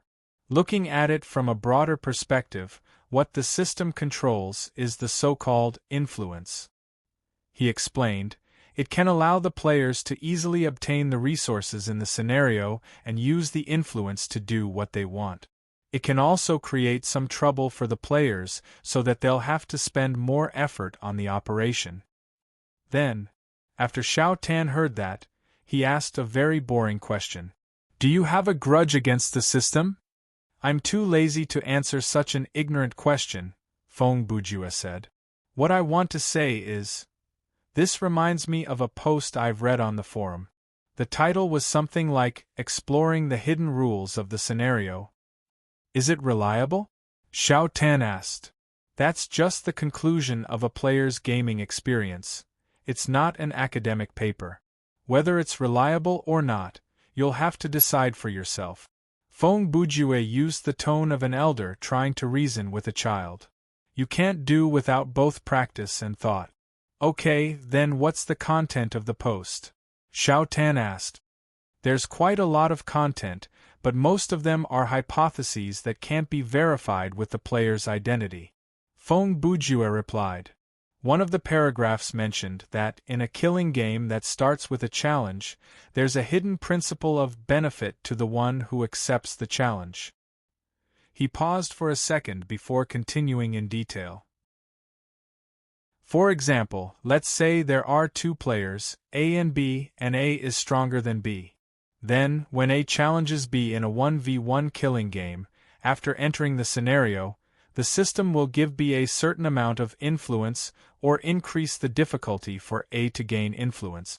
When B challenges A, the scenario will continue to progress as expected. In other words, the party that accepts the challenge will be the one that benefits more. Xiao Tan followed his brother Bujue's train of thought. If the challenger is stronger, the party that accepts the challenge will be treated better. If the challenger is weaker, the party that accepts the challenge will not be at a disadvantage. Yes, Feng Bujue said. So, if this hidden rule really exists, then as the invitee of this 2v2 battle, it would explain why we're in such a passive position. Wait a minute, doesn't that mean? Xiao Tan was shocked. The system has determined that we're stronger than Xiao Ling and Sister Rain? Humph, I can deal with them alone. To his surprise, Feng Bujue replied in an incredibly calm tone. Hey, even though it's impressive that you're ranked second on the combat stat ranking, don't you think you're being a bit too arrogant? Xiao Tan mocked. Are you two done chatting? Suddenly, another voice rang out. Following the voice, they saw a small black person appear on the milk carton beside them. It was the Code Man. As a unique 2D character, one of his powers was that he could move freely on various surfaces. Is there anything you can report to me?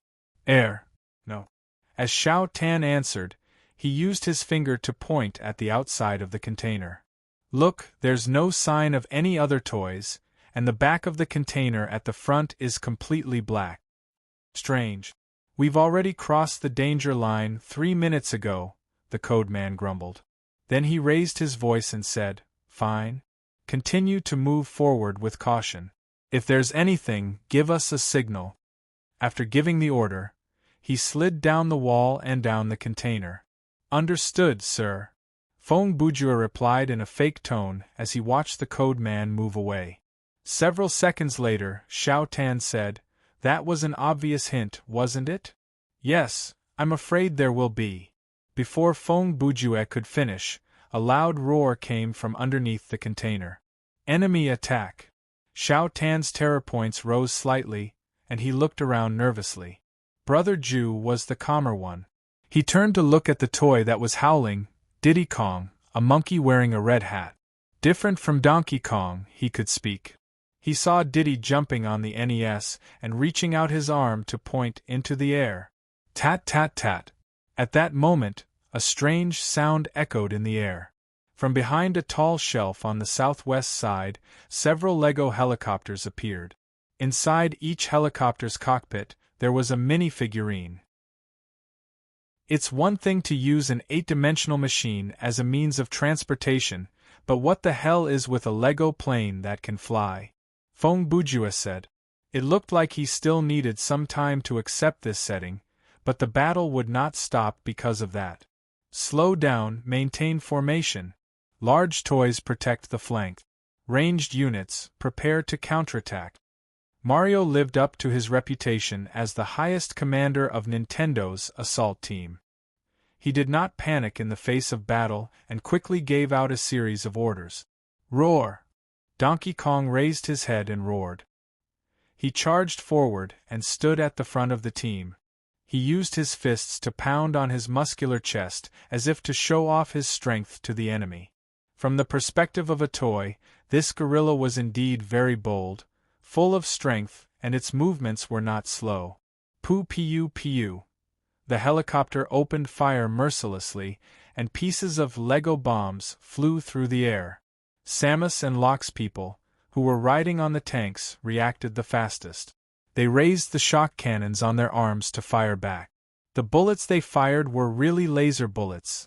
Hey, this is already beyond the limits of the toy's capabilities on a physical level. Feng Bujue had thought that a toy fight would be a close-range brawl. At most, they would throw things like R.O.B. For him and Xiao Tan, the main ranged threat came from Laughing Soul and Passing Rain. But in actual combat, that was not the case. Both classic and novel had reliable long-range firepower, and they even had air units. Brother Bujue, how about we go down from here first? Before they notice us? Xiao Tan gave a very good suggestion. That's what I was thinking. Retreat. Before he finished, Feng Bujue leaped down the side of the container.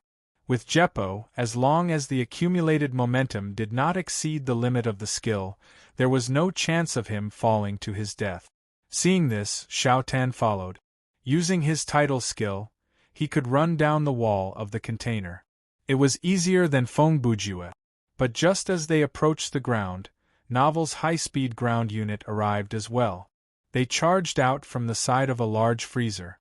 That black mass, at a glance, was filled with Gundams. Chapter 359. The members of this team were basically from the MG series. They had a ratio of 100 to the actual Gundam, so most of them were about 20 centimeters tall. Thankfully, these guys did not rely on flight or levitation to propel themselves. Instead, they used their legs to run, or else their mobility would be too scary. Even so, the Gundams were still closing in on the two players at a speed visible to the naked eye. At that moment, Brother Ju and Xiao Tan were about 30 centimeters above the ground. One was running along the wall of the cupboard, and the other was falling. Seeing this, Feng Bujue reacted quickly and yelled, "Turn!" Then, he used Jeppo in midair and made a 90-degree turn. While maintaining his altitude, he leaped to the side. Even though Brother Ju only said one word, Xiao Tan understood it immediately. The two had played many games together since they were young, so this level of chemistry was nothing to scoff at. Xiao Tan twisted his body and made a turn on the wall with ease. Then, he was running horizontally. Our vanguard escaped really fast. McLeod, from Star Fox, who was riding on an NES tank, sneered at Mario, who was not far away. A trace of disdain flashed through his green eyes. Mario also saw the two running from above. He said darkly, "At least this proves that they are not spies sent by Novel." "I see. So this is Optimus Prime's intention. If the two of them are spies." Mario immediately realized something, and he quickly ordered, "Stop the advance. Cover the two rookies. Turn and retreat." This was clearly a well-trained and battle-hardened team. Although the situation before them seemed to be evenly matched, when Mario's voice sounded, everyone decisively carried out the orders to cover and retreat. No one questioned the commander's orders, and no one hesitated or continued to fight. At the same time, in the shadow of the two containers, Laughing Soul stood at the front of a shopping cart. She held a telescope with night vision and observed the battle afar. "TSK. That plumber uncle is quite alert," she said unhappily. "Did you reveal any flaws?" Passing Rain sat not far from her and asked casually. "That's unlikely. We're still far from the planned location," Laughing Soul replied. In other words, the tactic that Laughing Soul had set up was a pocket tactic. In fact, it was very simple. There were a total of 3 steps. First, set up an ambush circle with 3 sides. Second, lure the enemy in. Third, close the door and attack. However, when it came to the actual implementation, the situation would be more complicated. If they wanted to succeed, they had to take the psychological factors of the enemy into consideration. At such a time, the usual method was to use a small force to feign an attack. After the initial clash, they would be defeated, and then lure the enemy to pursue and attack. However, Laughing Soul knew that even if this method could fool the commanding officer of Classic, it would not fool Feng Bujue. Laughing Soul and Passing Rain thought that the boys would be treated the same as them in Classic. They did not expect it to be so bad. Therefore, she used an even more daring method. She used nearly half of her forces as bait and split the remaining forces into two flanks, leaving only herself, Passing Rain, and their personal guards, 4 powerful figurines, at the rear. In other words, the pocket that Laughing Soul prepared for the Nintendo assault team, one of the 3 sides was alive.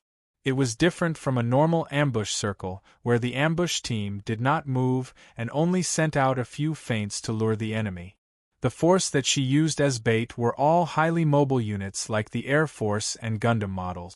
These units could leave the circle at any time, and it would be hard for them to be caught by the enemy. As long as they fought and retreated, there was a high chance that the enemy would be pushed into the trap.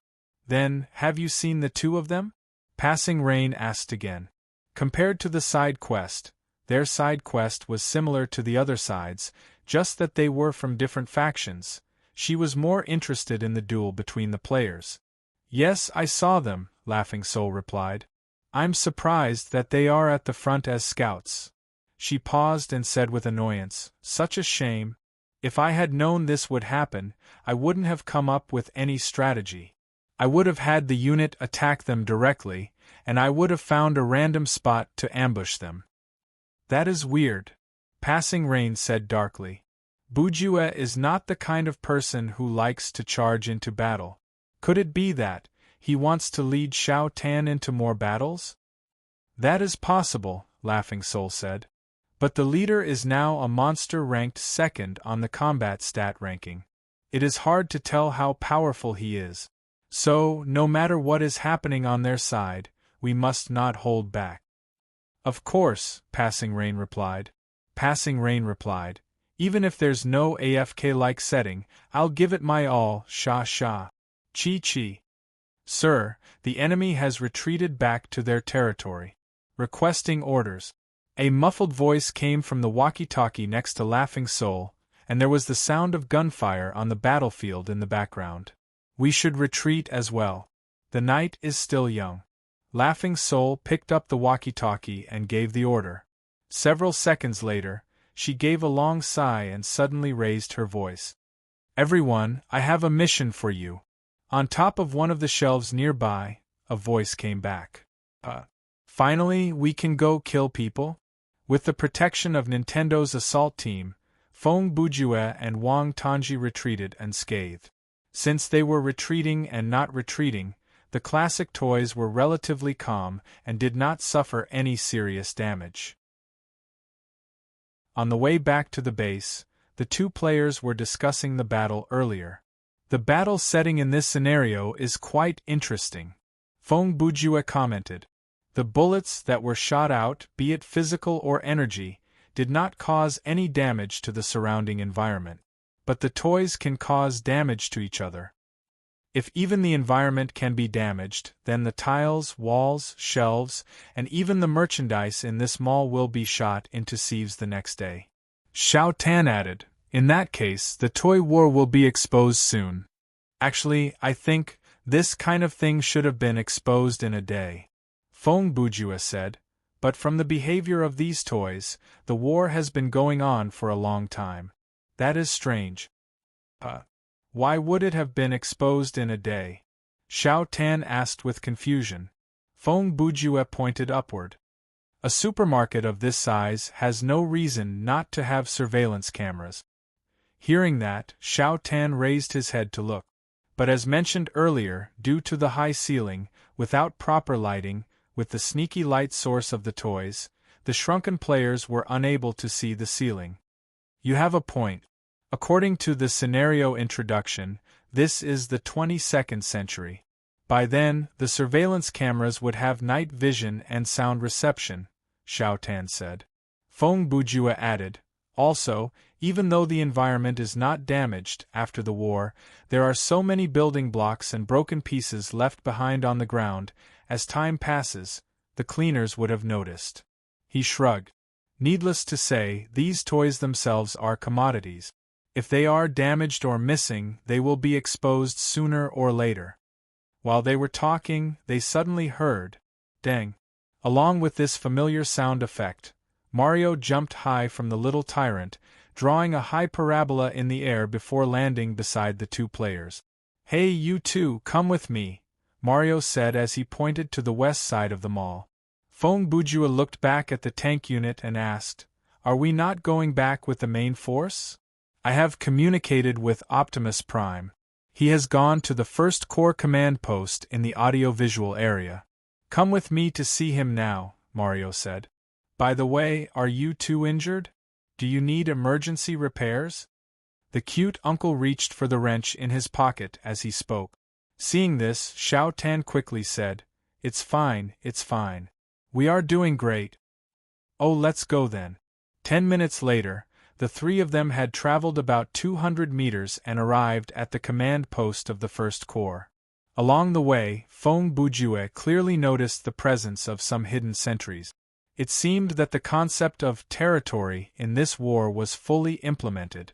Wherever one was in the controlled area, one would be under the surveillance of that side. Finally, they were stopped by two transformer sentinels outside an isolation zone surrounded by electric wires. Password, Ironhide said in a meticulous tone. Get lost, Mario said. Please, Optimus Prime is waiting for you, Ironhide replied nonchalantly. Hey, the password is get lost? Xiao Tan took 5 seconds to react. Hee newbie. The other sentinel, Cyclonus, sneered. Of course, the harder it is to guess the password, the better. Xiao Tan asked again. I say, you guys basically know each other. What is the point of the password? Do you think we will let you go just because we know each other? Cyclonus said. What if you secretly defect to the enemy? Can't you just make up a reason to infiltrate the command post and cause trouble? Oh, that is true. Xiao Tan nodded. Okay, newbie, don't disturb them while they are on guard duty, Mario said as he waved his hand to signal the two players to follow. After they entered the audio and video product area, they climbed up a wooden platform, bypassed a few speakers, and saw the members of the First Corps next to a big light bulb. There were 20 to 30 toys of different sizes gathered there, and they were discussing something. Optimus Prime saw Mario and the others come in and silently gestured to them, indicating that they should wait for a while. Fong Bujue was happy to do so. Listening to the conversation of these toys was undoubtedly a good opportunity to obtain information. The members of the First Corps were mostly Transformers. There were both Autobots and Decepticons. He did not know whether to be happy or sad, but in any case, Brother Ju could call out each and every one of their names accurately. The thing that made him feel strange was that Megatron and Galvatron were both present at the same time. Galvatron was originally a heavily injured Megatron, but he was transformed from Megatron. Basically, he was a chaotic and evil thug. Of course, in some of the transmigration works, these two had cooperated in battle before. Based on the report sent by Mario 10 minutes ago, there were signs of LEGO helicopters among the enemy. The intelligence analyst, Shockwave, was speaking. Combined with the LEGO aircraft carrier incident at the bathroom, I believe that LEGO, who has been neutral in the past, has joined Novel's side. Humph! Those little pieces of Denmark, I have long disliked them. Grimlock, the commander of the Autobot robot army, always referred to himself as me. But they are indeed a force that should not be underestimated. Starscream, a despicable careerist, personally felt that his name could be translated as Starscream, but the name Starscream was a mark of the times. Just like Piccolo and Piccolo, it was fine to get used to it. In fact, it might even change the whole situation of the war. Perhaps, Jazz added, we can go and confirm it. He paused. Go to the LEGO house to confirm it in person. Chapter 360. Optimus Prime then told Jazz, I will leave this to you, Jazz. After the meeting is over, you will depart. He turned around. Nightbeat, you and Jazz will go together. That way you can look out for each other. He paused before continuing. Before we move on to the next topic, there is an emergency that I think we should deal with first. As Optimus Prime spoke, he turned his gaze to Mario and the two players and said, The two of you, please stand in the middle of us. Brother Ju and Xiao Tan had no choice. They shared a look and walked forward. After they stood still, Optimus Prime asked, "What are your names?" Feng Bujue, Wang Tanji. They gave their in-game nicknames. The toys did not react much to these nicknames. It was as if the two before them had given out two very normal nicknames. This was obviously due to the system's modification, and it was expected. Normally, no matter what kind of online game it was, the player's ID would not affect the interaction between them and the NPC. For example, even if the player's ID was sh*t, after logging into the game, the NPC in the newbie village would smile at the player and say, "Is your name sh*t? That is a good name." Gentlemen, based on Mario's report, I have basically ruled out the possibility that you are spies from Novel, Optimus Prime said. Optimus Prime said, "But this doesn't mean that I believe what you said earlier, unless you can provide more concrete evidence to prove that the two powerful and evil threats really exist." "That will not be difficult," Feng Bujue replied seriously. "I believe you will soon meet them on the battlefield." He added, "Their size should be about the same as ours, and they are humanoid in appearance. Furthermore, they can take out various weapons and equipment from their bodies. The key thing is, they are very intelligent. Forgive me for being blunt, but none of the novel commanders that you have encountered in the past were as cunning as them." "Is that so? Then, what about you two?" Optimus Prime asked. "Who are you? Why did you join Classic?" "Of course it's because my admiration for you is like the endless torrential river, like the overflowing yellow river that can't be stopped." Feng Bujue's expression didn't change as he shamelessly said. Bumblebee laughed dryly and said, "Are you trying to insult our intelligence or show us how shameless you are with such an answer?" All right. I'll be honest. We're all travelers from another universe. For some reason, both sides have to fight to the death." Feng Bujue explained. "So, after they join Novel, the enemy of our enemy is naturally our friend." His words were half true and half false, but they sounded more believable. "Humph." Jing Patian sneered and squeezed out a sentence from between his teeth. "In other words, you want to use us to kill your mortal enemy. You can understand it that way." Feng Bujue did not deny it. "But you have to admit that this is a win-win situation." "No, if you can help Classic, then it is a win-win situation," Red Spider said in a low voice. Red Spider said in a gloomy tone, "But if the two of you are useless, I personally think that you should be handed over as bargaining chip. Maybe those two powerful and evil fellows will get what they want and won't get involved in this war anymore." As he finished, Xiao Tan whispered to Brother Ju, "This man sure is a genius, ha ha ha ha."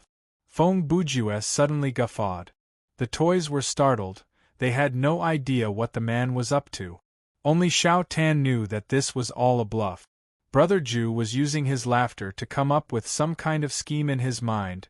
Feng Bujue laughed for 5 seconds before he came up with a plan. He put on an arrogant expression and said, "So be it. I forgive your ignorance and rudeness." He paused. "Even though it sounds like I'm blowing my own trumpet, I have to say it now. In my universe, I am the disciple of the famous military strategist, Aaron Smith. Aaron Smith was a pseudonym created by the Directors Guild of America from 1968 to 2000 for directors who did not want to admit that they were the originators of their work. Hey, how come I've not heard of something like this before?" Xiao Tan thought. These NPCs are obviously not that dumb. Adding random settings might backfire on us. I've served as a scout, spy, warrior, and adjutant. I've also participated in and commanded large-scale battles. Feng Bujue continued in a confident tone. "It's just that. I'm new here, and I'm not familiar with the battlefield in your universe. Plus, I've been used as cannon fodder by you, so I haven't had a chance to show off." Optimus Prime understood the meaning behind those words. "Even though it sounds like you're blowing your own trumpet to me, but it's true that we've misunderstood you at the beginning, and I've also done something wrong." He thought for a few seconds. "Since you've said that, how about this?" He turned to look at Jazz and Nightbeat. "Jazz, Nightbeat, when you go to the Lego house later, bring these two otherworldly visitors with you. See if they can be of any help." "Yes, sir," Jazz answered immediately. He did not question his leader's orders. Optimus Prime turned to Feng Bujue and Xiao Tan. "Jazz and Nightbeat are both excellent scouts. I hope the two of you can be as smart and sharp as you claim. Don't drag them down." At this point in the conversation, a system notification rang in the ears of the two players. "Side quest has been triggered." They opened the menu. Under the original side quest, a new quest appeared. "Assist Jazz and Nightbeat in investigating the Lego house. I've given you the chance. Based on the result of this investigation, I'll give you the corresponding role," Optimus Prime said. Red Spider added with a wicked smile, "If you mess this up, then the title of the role will be bargaining chip, he. Can you not always add a malicious threat to your superior's words and end it with a sinister smile?" Wei Zhentian actually followed up and complained. At the same time, in the neutral zone, 5 meters away from the Lego house, 4 members of Novel had arrived. The 4 figurines were all swordsmen. The first one wore a red kimono. He had long orange hair, a cross scar on his left cheek, and a reverse blade sword hung from his waist. The second one wore a dark green kimono. His hair was green and he wore a black turban. There was a scar over his left eye and he had 3 swords hanging from his waist. The third one wore a black European-style uniform. He had short brown hair and a handsome face.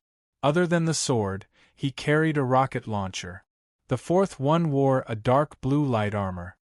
His blonde hair fell over his shoulders. He was handsome and carried a glowing sword. They were both strategists, but the amount of information that Laughing Soul received from Novel and Brother Jew was like heaven and earth.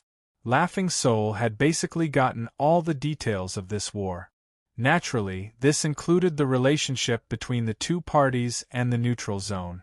Therefore, she could predict that after tonight's battle, no matter the result, the Lego helicopter's participation in the battle would prompt Classic to make a move. Therefore, Laughing Soul sent out the personal guards that Lich King had assigned to her and Passing Rain. She had them wait at the Lego house. She predicted that, be it for investigation or negotiation, Classic would not send a small fry to the Lego house. It was more likely that they would send a commander. With the power of the 4 personal guards, it would not be difficult to capture someone alive. After they captured the person, even if they could not get information about Xiao Tan's group, they would at least be able to get some information about their situation in the enemy camp. Of course, Laughing Soul also considered the possibility that Brother Jew and Xiao Tan would personally go to the Lego house. Therefore, she gave the personal guards another order. If they discovered the 2 humanoids in the enemy camp, they were to kill them on the spot. Chapter 361. After the discussion at the first unit was over, Feng Bujue's group followed the 2 transformers and departed. As the saying went, a transformer that could not transform was not a good transformer. As traditional toys and not figurines, Jazz and Nightbeat had the ability to transform into cars. Even though their structure was not that precise and could not allow the players to sit inside the car, they could carry people on top of the car. Therefore, Jazz volunteered for the 2 players to sit on top of his and Nightbeat's car to save time. Brother Jew and Xiao Tan naturally did not reject. After being shrunk to the size of toys, the distance of several dozen meters was measured in kilometers for them. Naturally, he would save as much energy as he could on the way. Therefore, about 10 minutes later, the 2 players were sitting in the car. They sped through several hundred meters and arrived at the Lego house. Actually, the Lego house was a display area located in the middle of the Lego section. The shelves outside the display area were piled with all kinds of unopened Lego blocks. The display area itself was a square room surrounded by glass walls. A city made from Lego blocks was placed inside the room. The buildings, roads, cars, decorations, characters, and so on, they were all weirdly shaped and colorful. This kind of display was quite attractive. Even adults would have the urge to buy it, much less children. Jazz slowed down outside the Lego house and said through the car's speaker, "Let's start walking from here." Nightbeat, who was following behind, also stopped. Feng Bujue did not ask.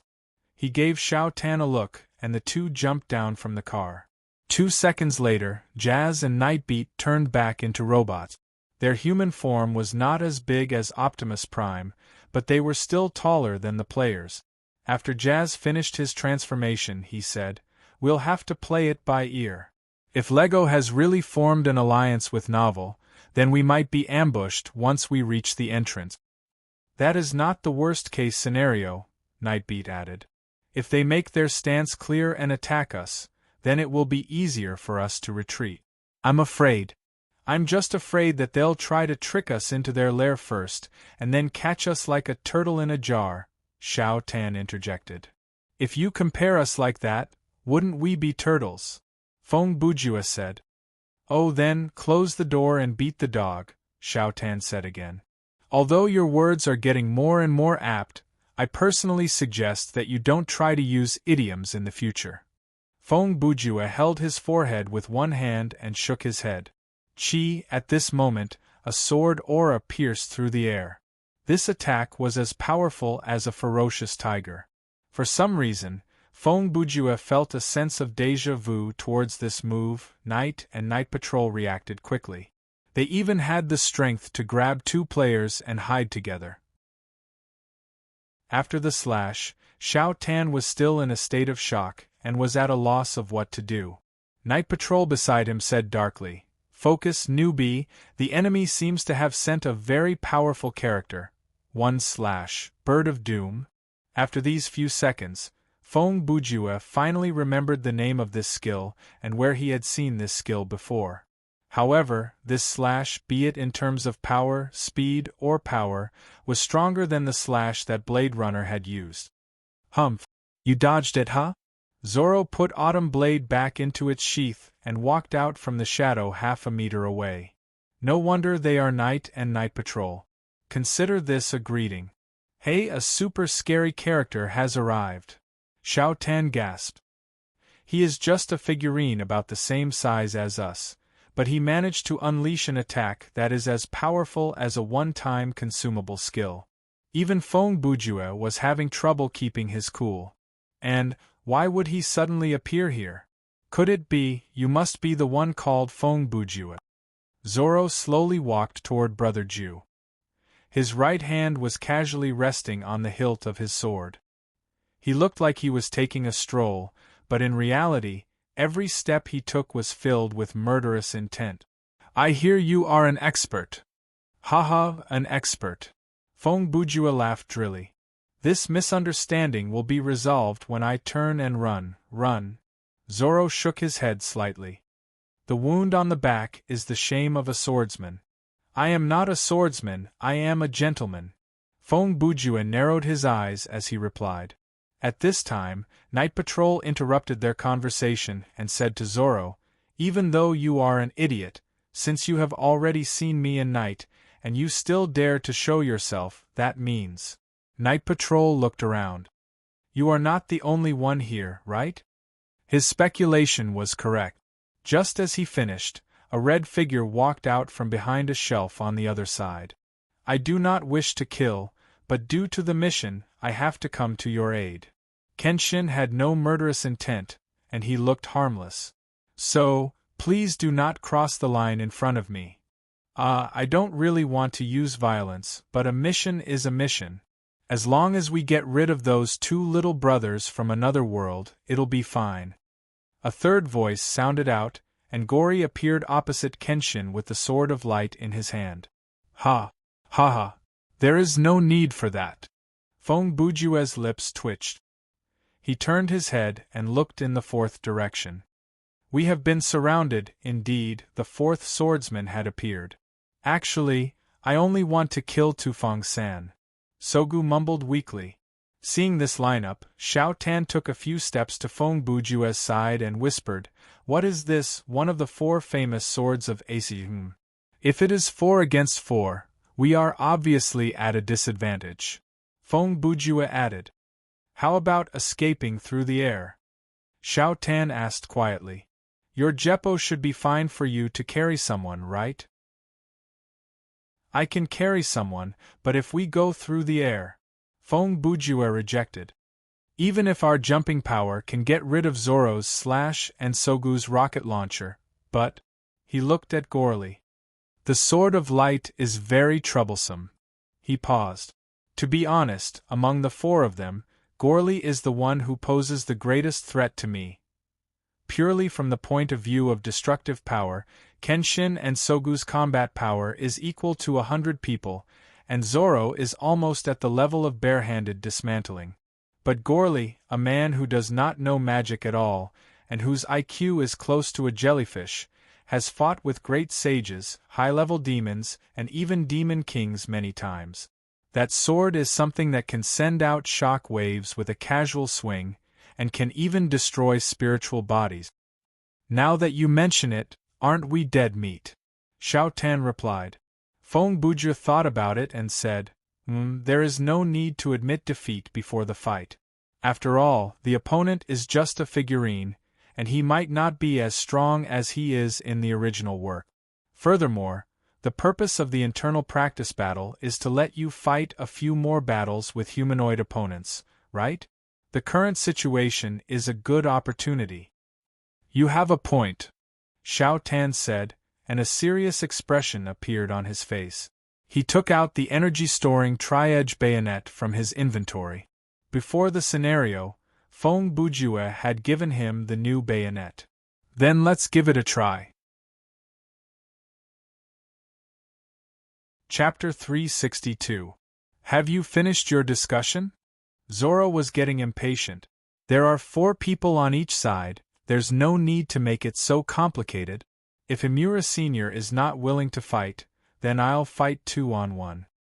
"Then count me in as well," Sogu said weakly. "Zoro-san, aren't you a Sansho? You should be able to fight 3-on-1. "What are you doing?" Zoro shouted. "Hey! Why did you put on the blindfold? Even if you look down on your opponent, you don't have to lie down and sleep."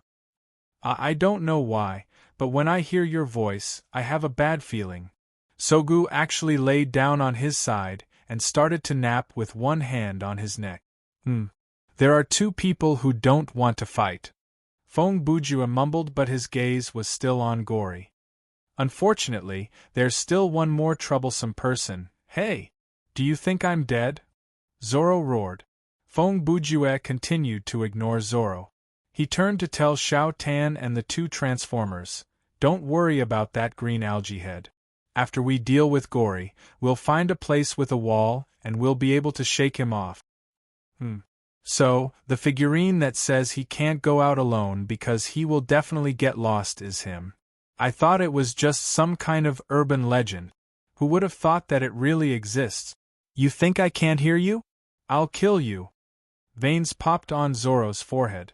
Nightbeat added, "With the GPS system, it's indeed hard for us to understand this feeling. What kind of GPS is a plastic product?" Zoro could not take it anymore.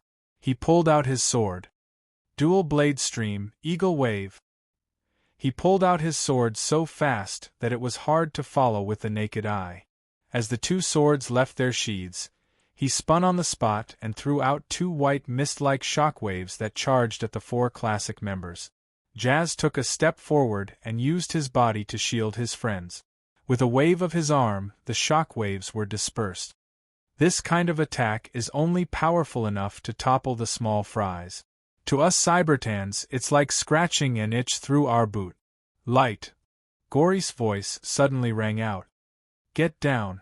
Feng Bujue shouted almost at the same time. Xiao Tan was very obedient and immediately lay down. Jazz and Night Patrol completed their transformation at high speed and spread out to the sides with the acceleration of the vehicle state. In the next second, The sword of light that Gori held horizontally at his side gushed out with intense light from its hilt, blasting out a diffuse beam cannon. Its shape was like a flash of light, and its power was even greater than the sword of light. Fortunately, Feng Bujue reminded them in time, and they managed to avoid it. Genshin, who was standing on the opposite side of Gaoli, also hurriedly moved a few steps to the side, narrowly avoiding being affected. Even he heaved a long sigh and said, "Phew, that was close, that was close. You three go deal with Gori. I'll deal with Zoro."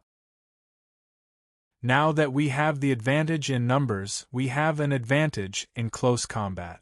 Feng Bujue got up from the ground and rushed toward Zoro. "When did this kid become the commander?" Night Patrol said.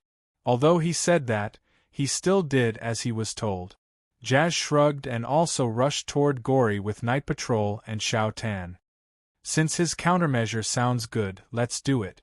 On Zoro's side, although Feng Bujue said, "I'll deal with Zoro," when he really stood in front of the other party, his confidence had mostly disappeared. The oppressive aura exuded by this one-eyed swordsman was comparable to that of Nobita Mountain. Zoro's third sword, Wado Ikamanji, had not been unsheathed.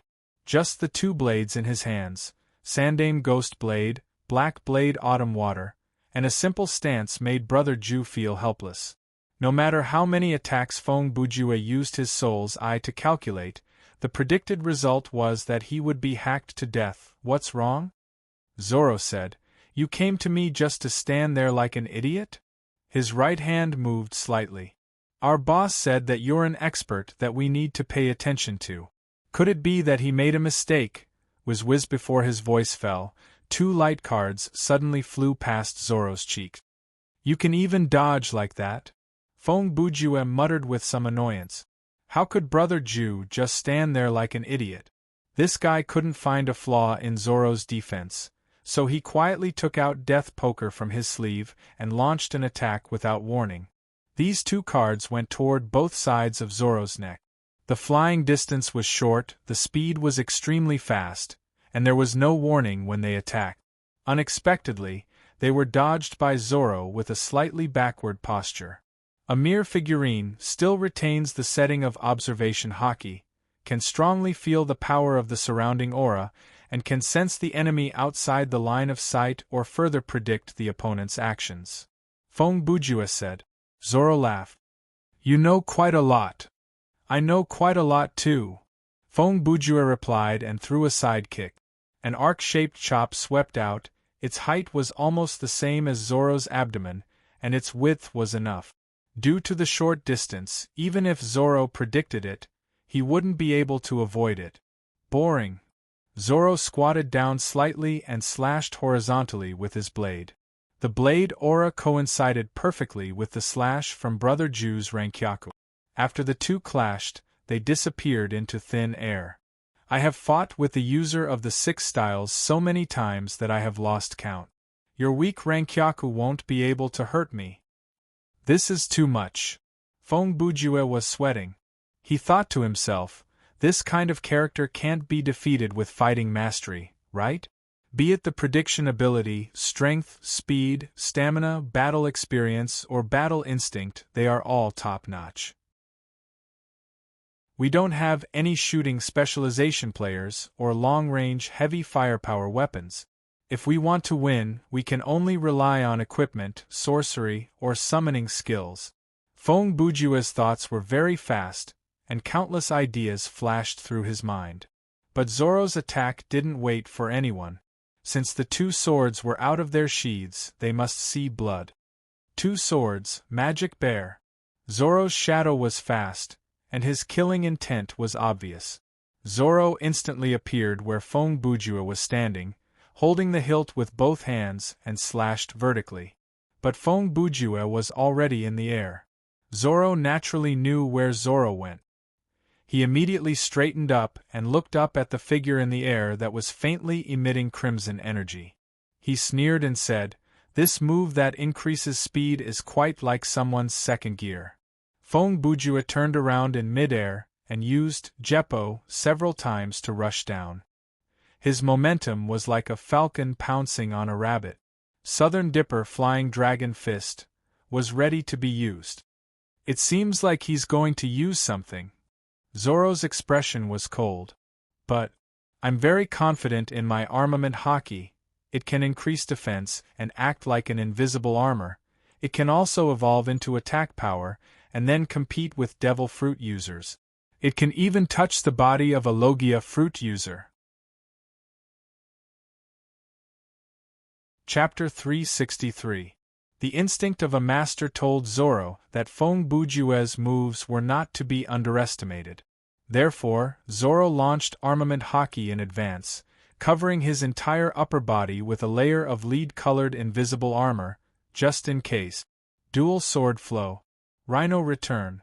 Zoro took half a step back, looked up at the sky, and raised the two swords in his hands, ready to meet the attack.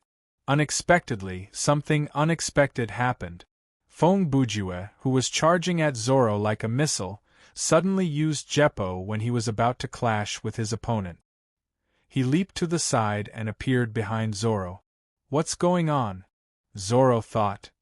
His posture just now clearly showed that he was going to do something, and there was no fear or hesitation in his eyes.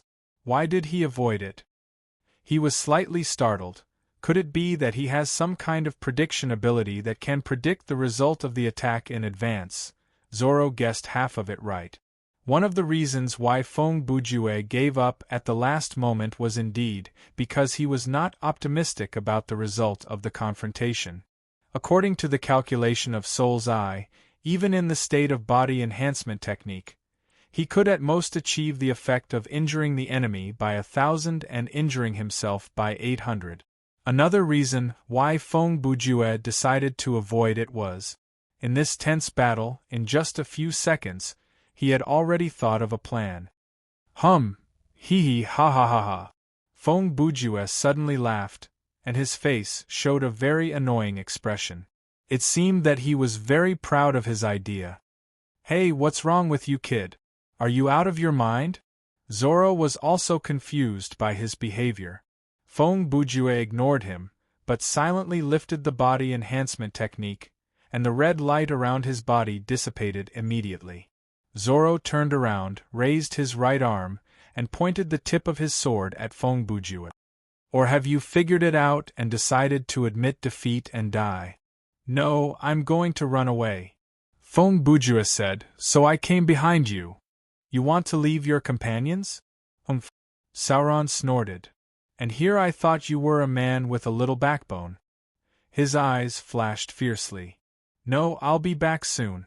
Feng Bujue said as he took out the anti-gravity gun from his inventory. But you won't be coming back. Huh?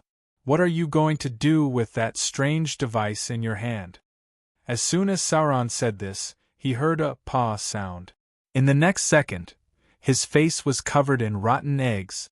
Smelly Chicken Bullet was not an item, but a one-time use skill that could only be activated through a shooting weapon. Of course, when this skill was activated, it would create an egg out of thin air. This skill only consumed 1 point of stamina and did almost no damage. Its only effect was to cause a huge amount of aggro and attract the target to attack you. What is this? It stinks. Sauron wiped his face with his arm, shook his head, and stared at Feng Bujue. What did you suddenly throw at me? You can even predict death poker in time, but you can't dodge this attack. Feng Bujue muttered. Is it because I used the gun? Or is it because the bullet created by this skill can't be dodged at all? It stinks, you brat. I'm going to kill you. A nameless flame rose above his head. Zoro stomped on the ground and leaped into the air, charging at Brother Ju. Whatever, as long as it works. Feng Bujue turned around and ran. Brother Ju knew exactly how fast he could run. Even without using the body enhancement spell, he was already very fast. If he had this kind of speed when he was on Hunter's Island, he would not have been chased so badly by Ford. If it's just running, I still have enough stamina and won't be caught in a short time, Feng Bujue said. After all, Sauron's long-range attacks are only sword energy, not homing missiles. As long as I keep my distance, keep moving, and don't stop to fight with him, it won't be too difficult to avoid those attacks. What's left is, don't run, you bastard! Sauron roared behind him. How dare you throw an egg at me? Do you still want to live to see the sun rise tomorrow? Ha ha ha ha! Fong Bujue was worried that the taunting effect of the skill was not enough. In order to further anger Sauron, he laughed arrogantly as he ran. He turned his head and shouted, "It's not an egg. It's a rotten egg. Brat! Stop right there." Sauron was so angry that the veins on his head were popping out. Have you seen anyone in this world who stops when they hear someone yell, "Stop"? Fong Bujue continued to complain. Also, you better pay attention to your wording. You're only a 21-year-old guy, yet you keep saying brat so smoothly.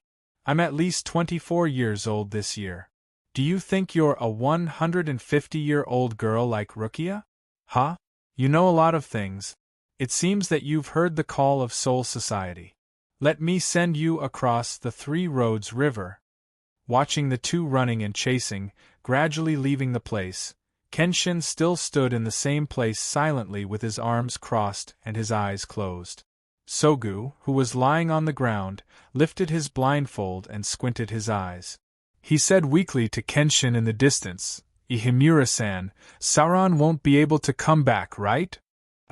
That Mr. Fong will probably bring Sauron to a place a little further away, and then casually make 2 turns to throw him off before turning back, Kenshin said, sighing helplessly. What if that Fong Bujue really abandons his friends and runs away alone after shaking off Sauron? Sogu asked. Or perhaps he runs back to get reinforcements and then… Reinforcements? Kenshin suddenly interrupted Sogu and slowly opened his eyes. Have been here for a long time. Oh! Sogu was startled before he understood the meaning behind Kenshin's words. TSK. How annoying. Sogu pushed himself up with one hand and stood up. When did Ihimura-san discover this? I noticed it from the beginning, Kenshin replied calmly. Is that why you've been standing there? Sogu asked. Kenshin smiled. I just don't know what those people are up to, so before they show up, I've decided to wait and see to prevent them from ambushing us. Did you hear that? Those from Classic. Sogu raised his voice slightly. You've been discovered.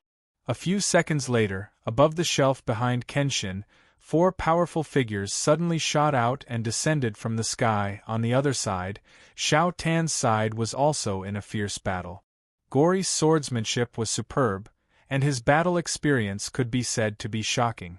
Regardless of whether it was bandits, sorcerers, knights, magic swordsmen, demons, ogres, or even dragons, he had encountered opponents of all types and sizes. Therefore, facing the pincer attack of 2 transformers and 1 player, he could fight with ease with the power of the Blade of Light.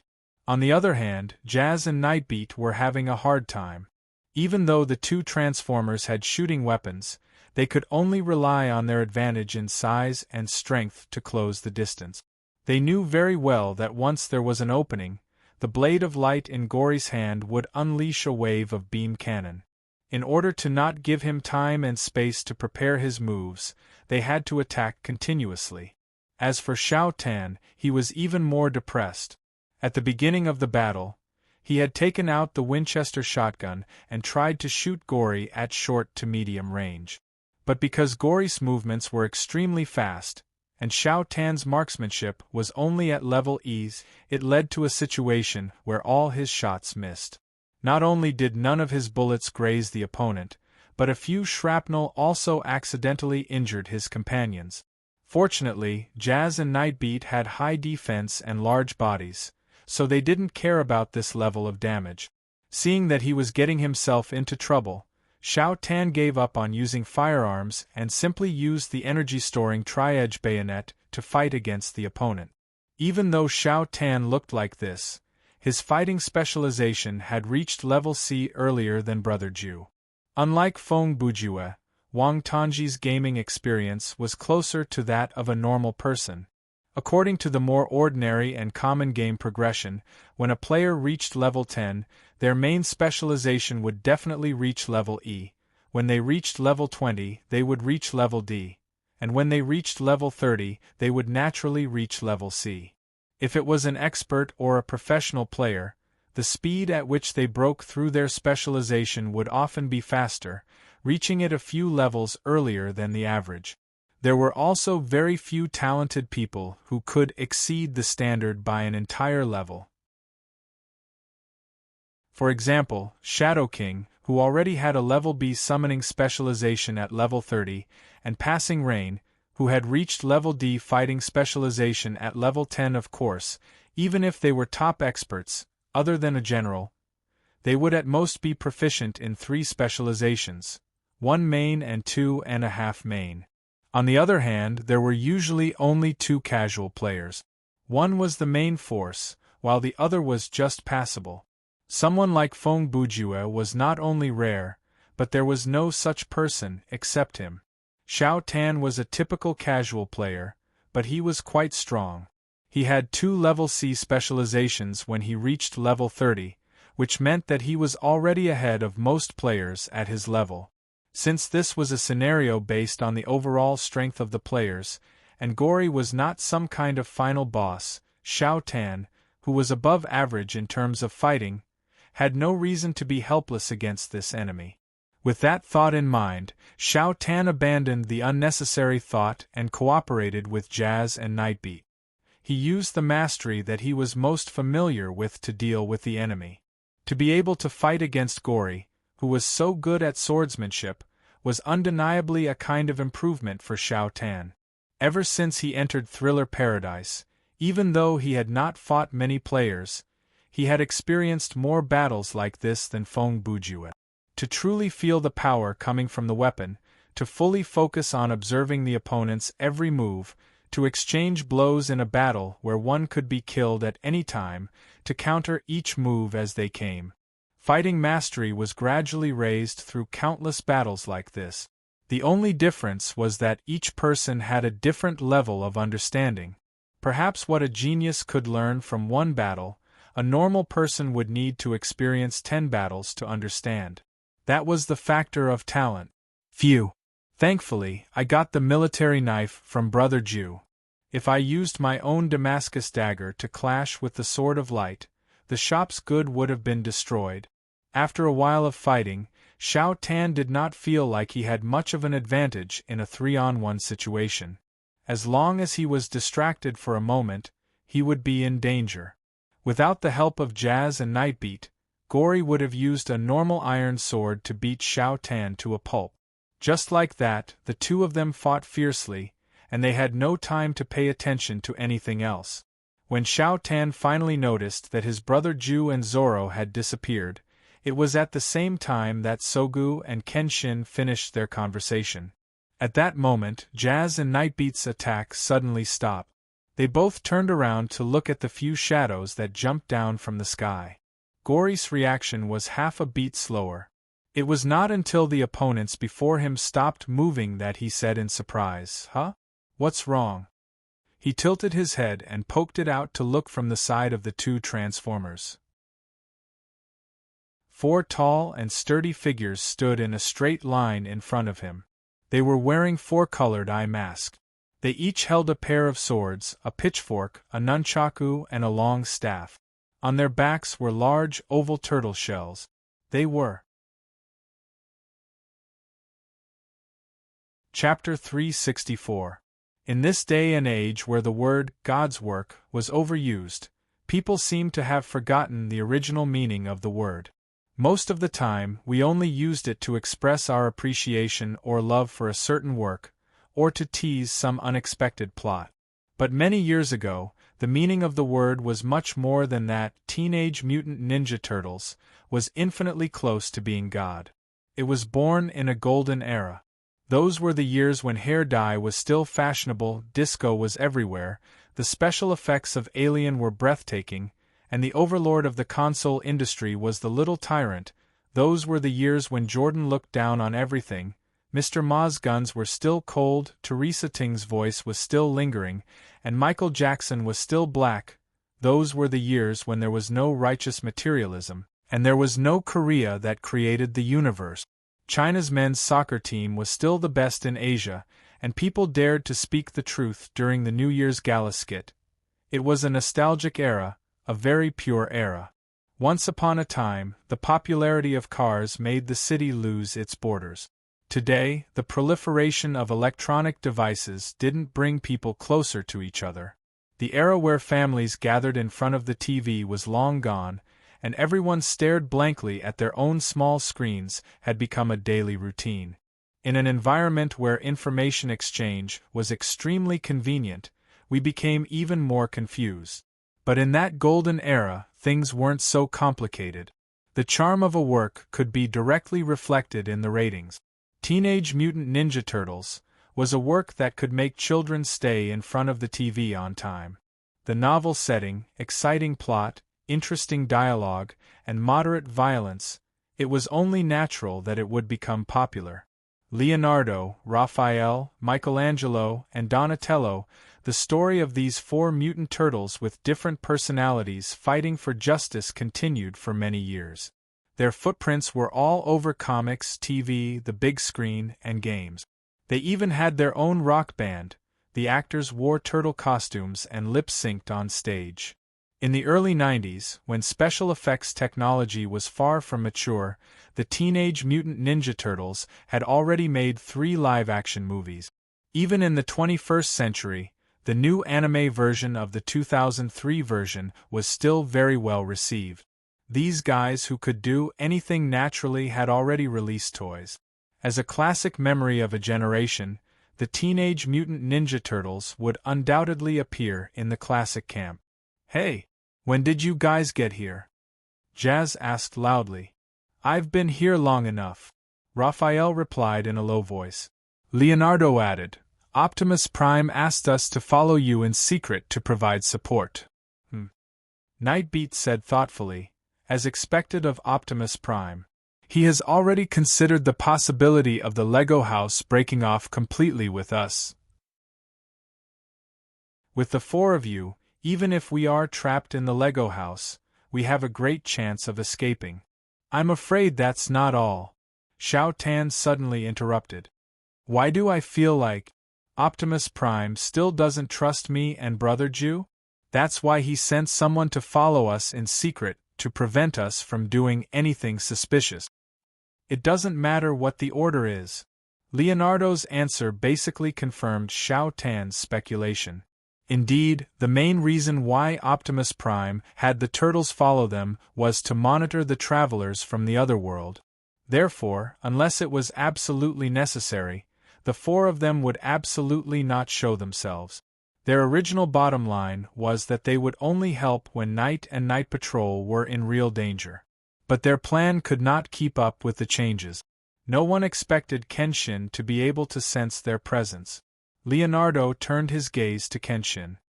"Do you mind if I ask, how did you discover us?" This was indeed a question that confused the turtles.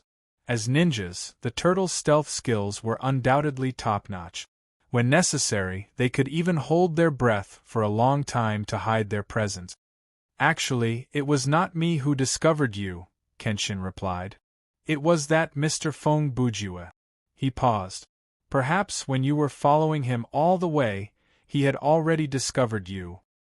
He held his chin and said, "When Zoro used one sword style, Bird of Disaster, to test him, Mr. Feng instantly understood the power, speed, and transformations of this skill. Of course, this is nothing. But then, in that split second, he split his attention and glanced in the direction where the 4 of you were. He wanted to see if you would react to that." As Kenshin spoke, he slowly turned around to face the turtles. "If I did not see it with my own eyes, I would not have believed that such a thing could happen in this world. Be it those who fear death or those who seek death, they would not react like that when faced with an attack, but he was able to do that. You are quite impressive as well. Just from that quick glance from Feng Bujue, you were able to sense our location?" Leonardo asked. Humph. It's hard not to notice it. Kenshin sighed. Please put yourself in his shoes. If I was in the process of raising my sword to block the attack when the blade was coming at my face, I would take the opportunity to look elsewhere. If you happened to see this, you would be very concerned, right? That might not be true. Feng Bujue's voice suddenly rang out. Everyone turned to look at the source of the voice. Sogu was the first to speak, and he said weakly, You came back faster than I expected. So, you managed to shake us off after just 2 turns. Feng Bujue ignored him and continued to talk to Kenshin. If it was me, when I saw a person with more than 2 wounds on his face, and they were all on the same side, I would speculate that this person would like to look around during battle. Kenshin did not respond to Feng Bujue's joke. He said with a cold expression, Since Mr. Zoro is no longer here, and you have the advantage in numbers, then I will also.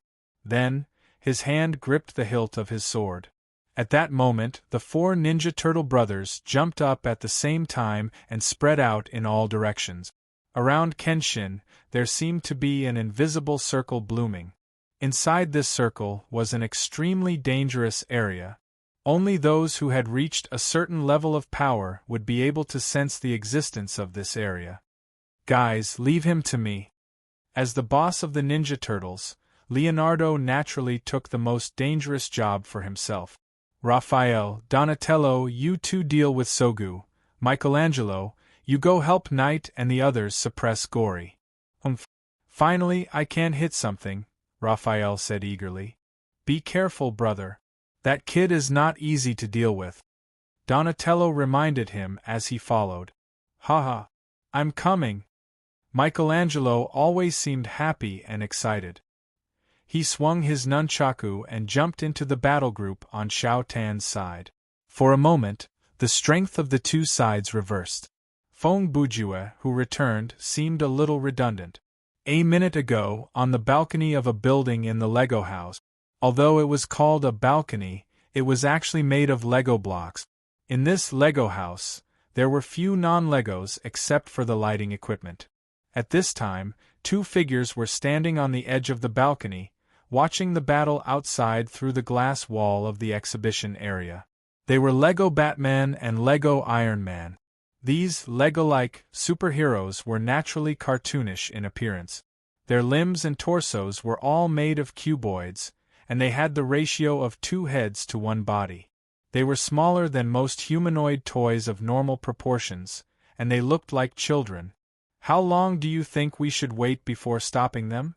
Tony, Iron Man, said, and his voice sounded overlapping and electronic. It was the kind of voice that came from the real Iron Man armor. Bruce, Batman, pulled a long face and replied, I suggest we stay out of this. This is our Lego sphere of influence. It's not appropriate to keep pretending to be deaf and dumb, Tony said again. Haven't we been standing here for a while already? Bruce said, if we keep this up, they'll be done soon. I think I've heard that somewhere before. Tony scratched his helmet. Since it was a custom-made Lego toy, the mask could not be removed. Oh, right. That time when Hulk and Bane wrestled on the eve of Children's Day. He paused. Do you still remember that night when we almost couldn't finish the reconstruction work? That's different.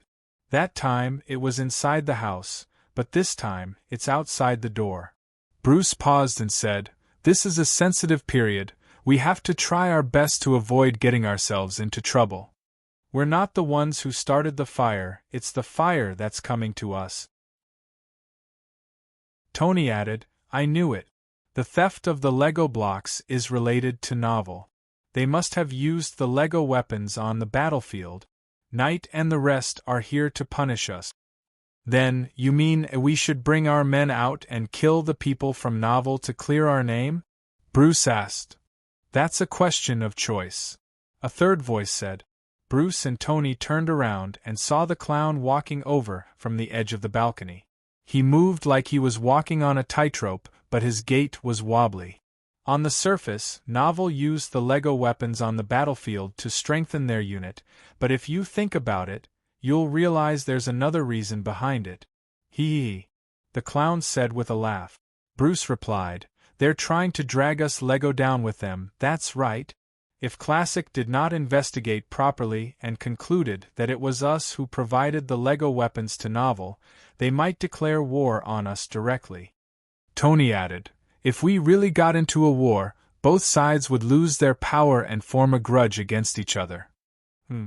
If that happens, even if we know we've fallen into Novel's trap, we'll have no choice but to form an alliance with them, Bruce said. Haha. Like I said, that's a question of choice. The clown raised one finger with a smile. Either we side with Novel as soon as possible. If we form an alliance now, we can still negotiate terms. He raised a second finger. Or we side with Classic and use our actions to prove that Lego did not provide Novel with anything voluntarily. At this point, the clown walked up to the block railing in front of Bruce and Tony. He jumped down lightly and stood before the two. He pointed at the fake flower that was pinned to his collar. Hey, do you want to smell it, Bruce? Bruce looked at the flower and scoffed. Only Thor, would fall for a trick like this. That's the choice. Bruce, do you want to smell it or not? The clown looked at Bruce with a sincere smile that would never disappear. I choose the third option. As Bruce said that, he reached out to tilt the stamen of the flower 90 degrees to face the clown's own face. We will not join either Classic or Novel. We want to prove our innocence to Classic and give Novel an appropriate warning. Then we'll continue to remain neutral. He pressed the button on the clown's water-spraying flower. However, the stamen didn't spurt out any water. The flower quickly melted into a ball of pink paste in Bruce's hand and wrapped around his hand. Ha ha. Sometimes you'll have to give in, won't you? The clown walked with smug steps and laughed as he jumped back onto the balcony. Tony turned his face away and shrunk his neck to suppress his laughter. Bruce looked at Tony and then lowered his head to look at his own hand. He grumbled angrily. Then he rushed forward and gave the clown, who was laughing, a push. As a result, the paste stuck his hand to the clown's body. And the two blocks screamed together as they fell off the balcony. Tony poked his head out from the balcony to gloat. He sighed. Poor duo who can't fly. They're always jumping from high places. Chapter 365. While the battle before the Lego house was raging, the battles at the other areas started as well. Actually, the main camps of Classic and Novel were only about 500 meters apart. Their respective sphere of influence was a semicircular area radiating outwards from their headquarters. The areas that were too far away from each other would not be visited because they had no strategic significance. The key was the intersection of the two semicircles to form an olive-shaped area and its two flanks. This battlefront was very long and thick. It was hard to tell whose territory it was. Without a doubt, all the areas on this battlefront were places of intense conflict and conflict. The previous operation of the Nintendo assault team was just the most common probing advance, which could only be considered a small-scale battle. Their mission was to symbolically charge into the enemy's territory to see if they could capture any stragglers or hidden sentries. Even if they managed to push into the enemy's territory and kill a portion of the enemy, they would immediately turn back to support the other battlefield. The frozen food section was the balance point between the two territories. It was also the buffer zone between the two neutral zones. The first shot was fired there every night. It was practically a routine for both sides. However, this battle between the toys was not a normal brawl but a large-scale tug-of-war. Both sides were playing an organized battle on multiple fronts, with multiple points of attack. Therefore, every night there would be countless small-scale battles and there would be at least 5 large-scale battles. Brother Ju and Xiao Tan did not know this, but Passing Rain and Laughing Soul did.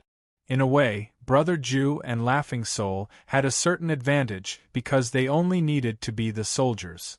As for Passing Rain and the others, they were the commanders. While the boys were carrying out reconnaissance missions, The two girls were doing their best to command an unfamiliar, complicated, and difficult war.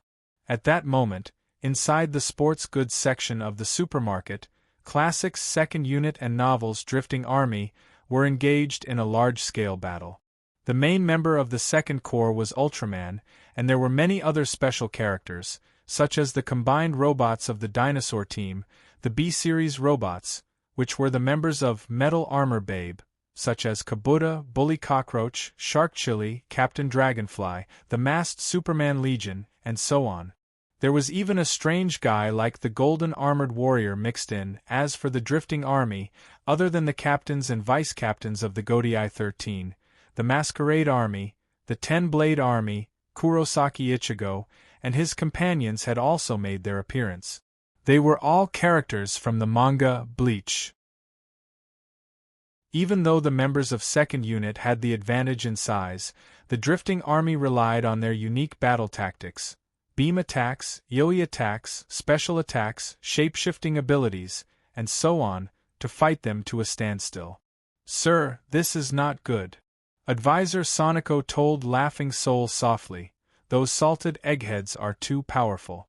If this continues, it is only a matter of time before they are defeated." Laughing Soul was sitting on the edge of a shelf. She held her chin with her hands and frowned deeply. Passing Rain saw that she was deep in thought, so she asked, "Did the surprise attack on the Eastern Front succeed?" Sonico fiddled with a phone screen that was almost the size of her body for a while before replying, "This is the footage from the scene. Take a look for yourself, that's..." Passing Rain saw that the three EVAs were fighting against three smaller shadows, and they were being suppressed. What exactly did the enemy send? She couldn't help but wonder. "Aral, Astro Boy, Ruwangmer," Laughing Soul answered before Sonico could. She stopped thinking and joined the conversation. "They are all super troublesome characters. I don't think the EVAs can win." She turned around and said, "Advisor." "Yes, sir," Sonico replied. "Arrange for their retreat," Laughing Soul said. "Other than that, try one more time to see if you can contact the 4 personal guards. It has been more than 10 minutes since the time I set for the report." "Yes," Sonico replied and started working in front of the screen. "Have you thought of a way to reverse the situation?" Passing Rain asked. "That is not difficult, but..." Laughing Soul replied with some thought.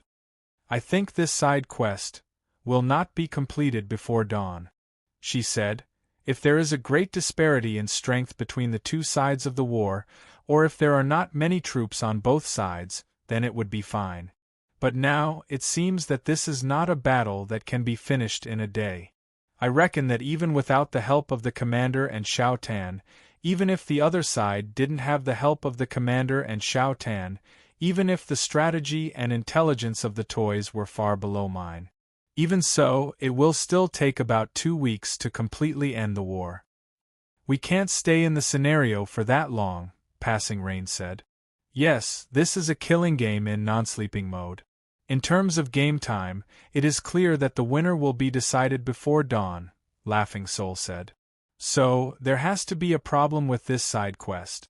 How can we win this war in the next few hours?" "Perhaps," Passing Rain speculated, "there is some kind of item or special event in this scenario that can return us to the size of a normal human?" "I was considering that earlier," Laughing Soul replied. Laughing Soul replied, "But there are too many of them.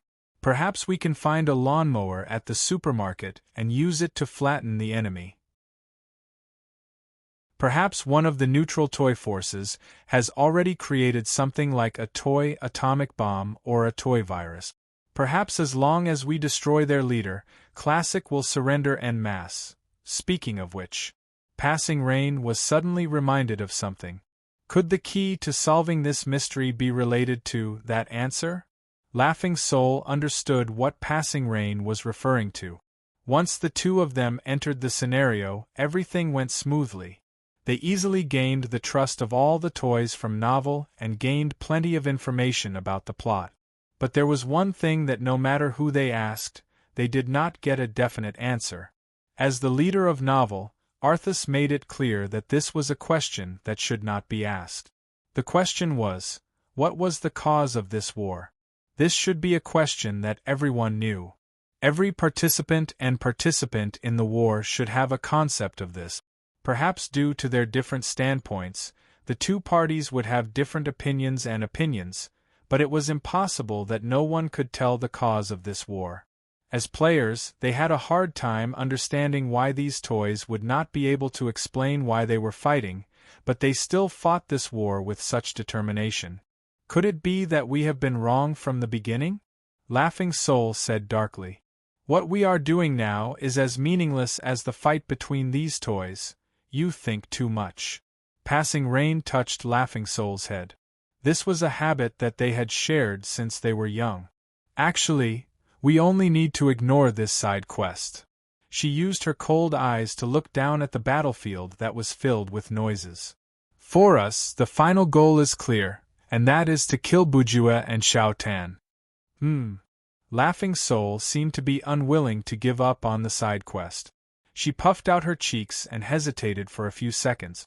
If we really want to give up on the side quest, then things will be much simpler. We only need to use the resources we have at hand to find the location of the leader and Xiao Tan, no matter the cost, and then use the military to attack them. Perhaps we won't even need to do anything, and we will win this killing game. That won't be necessary. Passing Rain shook her head with a smile. We can use the military to find their location. There was a flash of eagerness in her eyes. Bujue, let me handle this personally. Achoo! Feng Bujue sneezed. He scratched his nose and mumbled, "What's going on?" Suddenly, I feel a chill down my spine. Is another reader cursing me with black magic? Hey! Don't say things like that like you're used to it, Xiao Tan added. At that moment, the two of them stood to the side, watching the battle between the 6 NPCs from Classic and the 3 assassins. The Teenage Mutant Ninja Turtles were much stronger than they had expected. The 4 of them, be it in terms of attack, defense, speed, skill, or physique, were all amazing. Then again, they were right. The 4 of them were carrying heavy turtle shells. If it was a normal human, they probably wouldn't even be able to stand up straight. On the other hand, the divine turtles acted as if nothing had happened. They could run and jump, and their movements were extremely fast and powerful. If there was a human who could do that, then they would have to be at the level of Rashi. Their combat ability would be at least 30 times stronger than a normal person. After 2 minutes, Classic had gained the upper hand. Only Kenshin and Leonardo were still in a stalemate.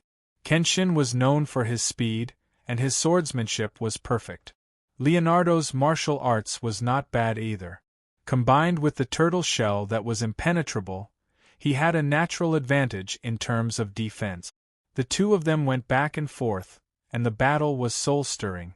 In the eyes of the bystanders, there were all kinds of illusory images appearing around them, transforming into thousands of illusions, and the sound of metal clashing could be heard incessantly.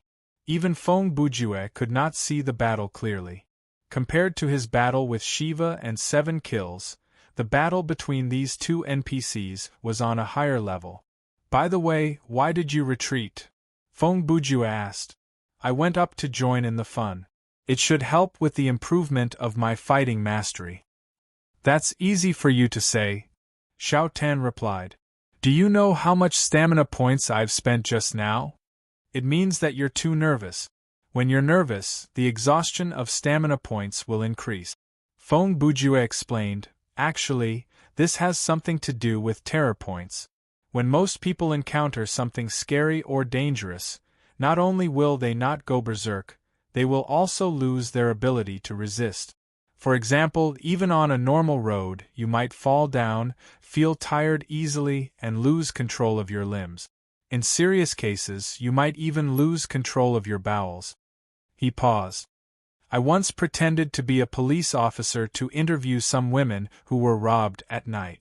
Some of them had learned self-defense or had pepper spray in their pocket.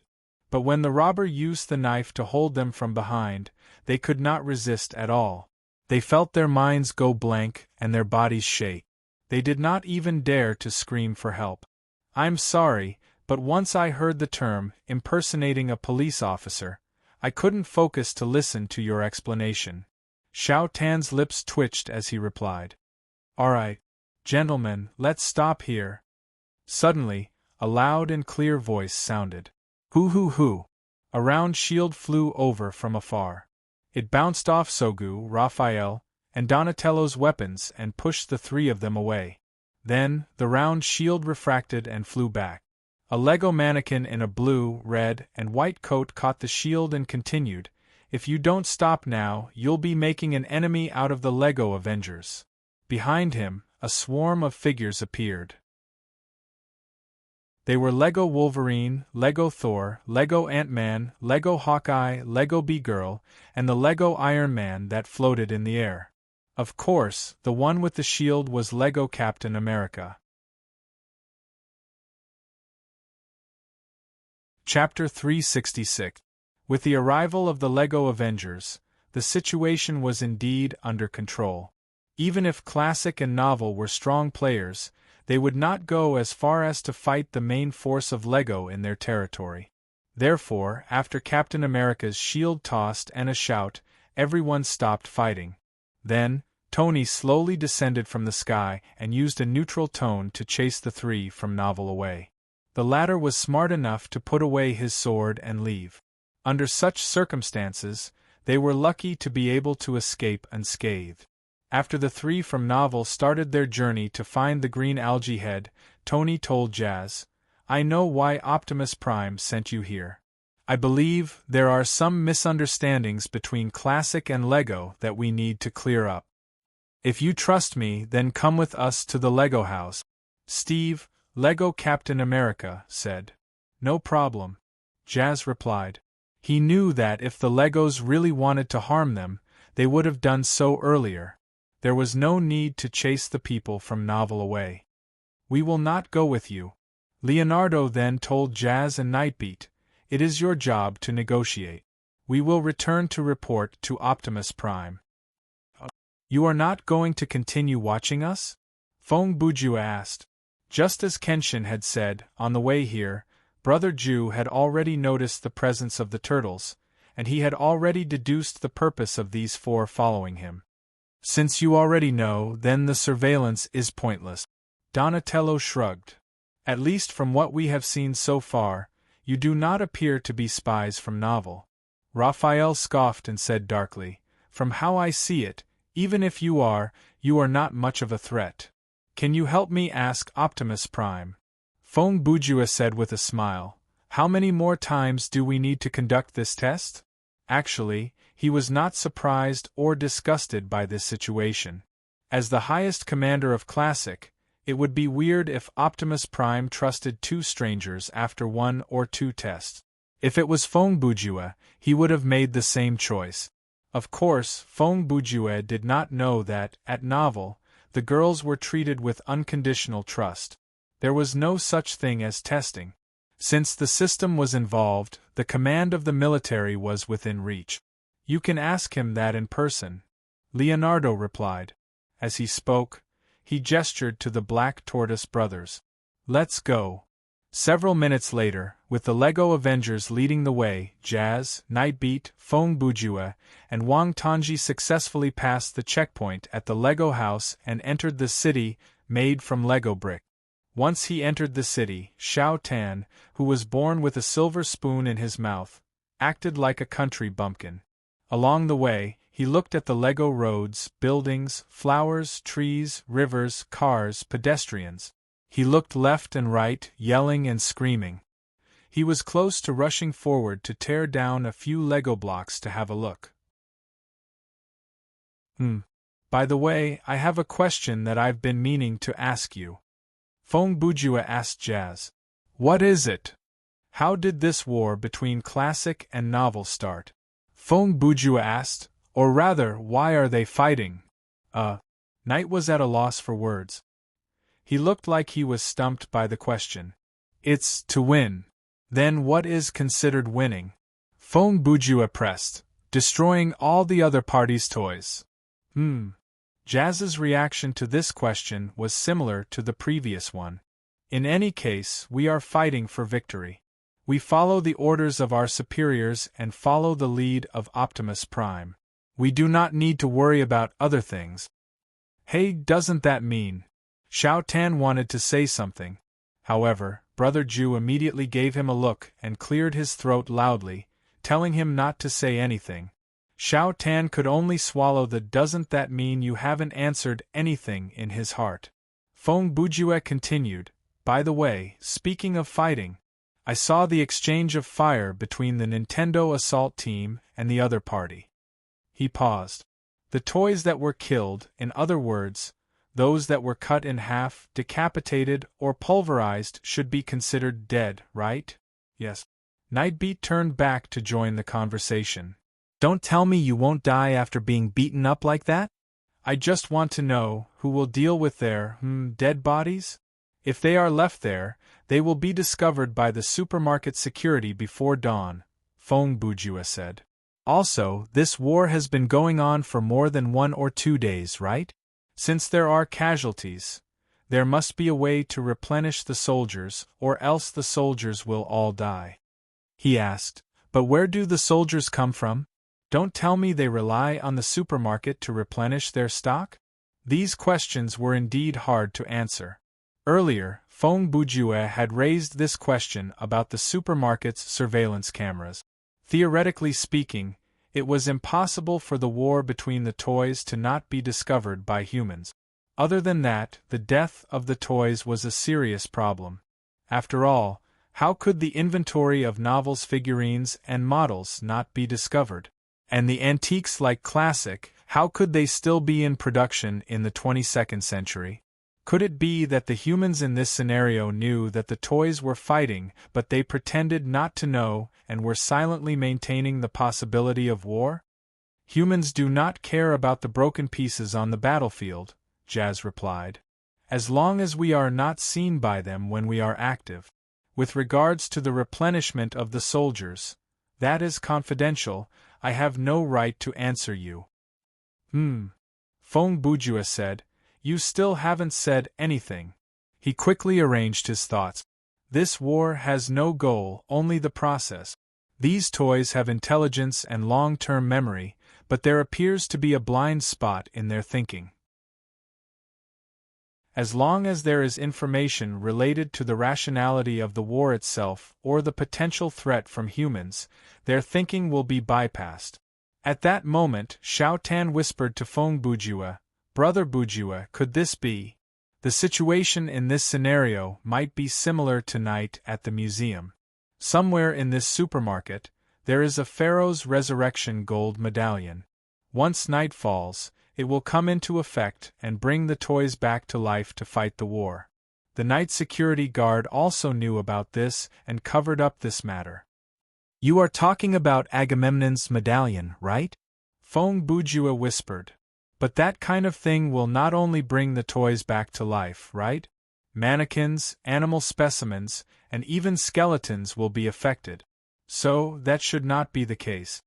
He denied Xiao Tan's speculation. Xiao Tan said thoughtfully, there is one more thing. From the content discussed at the first unit's meeting, this war will not end overnight, right? He said in a confused tone, we are currently using non-sleeping mode to log into the game.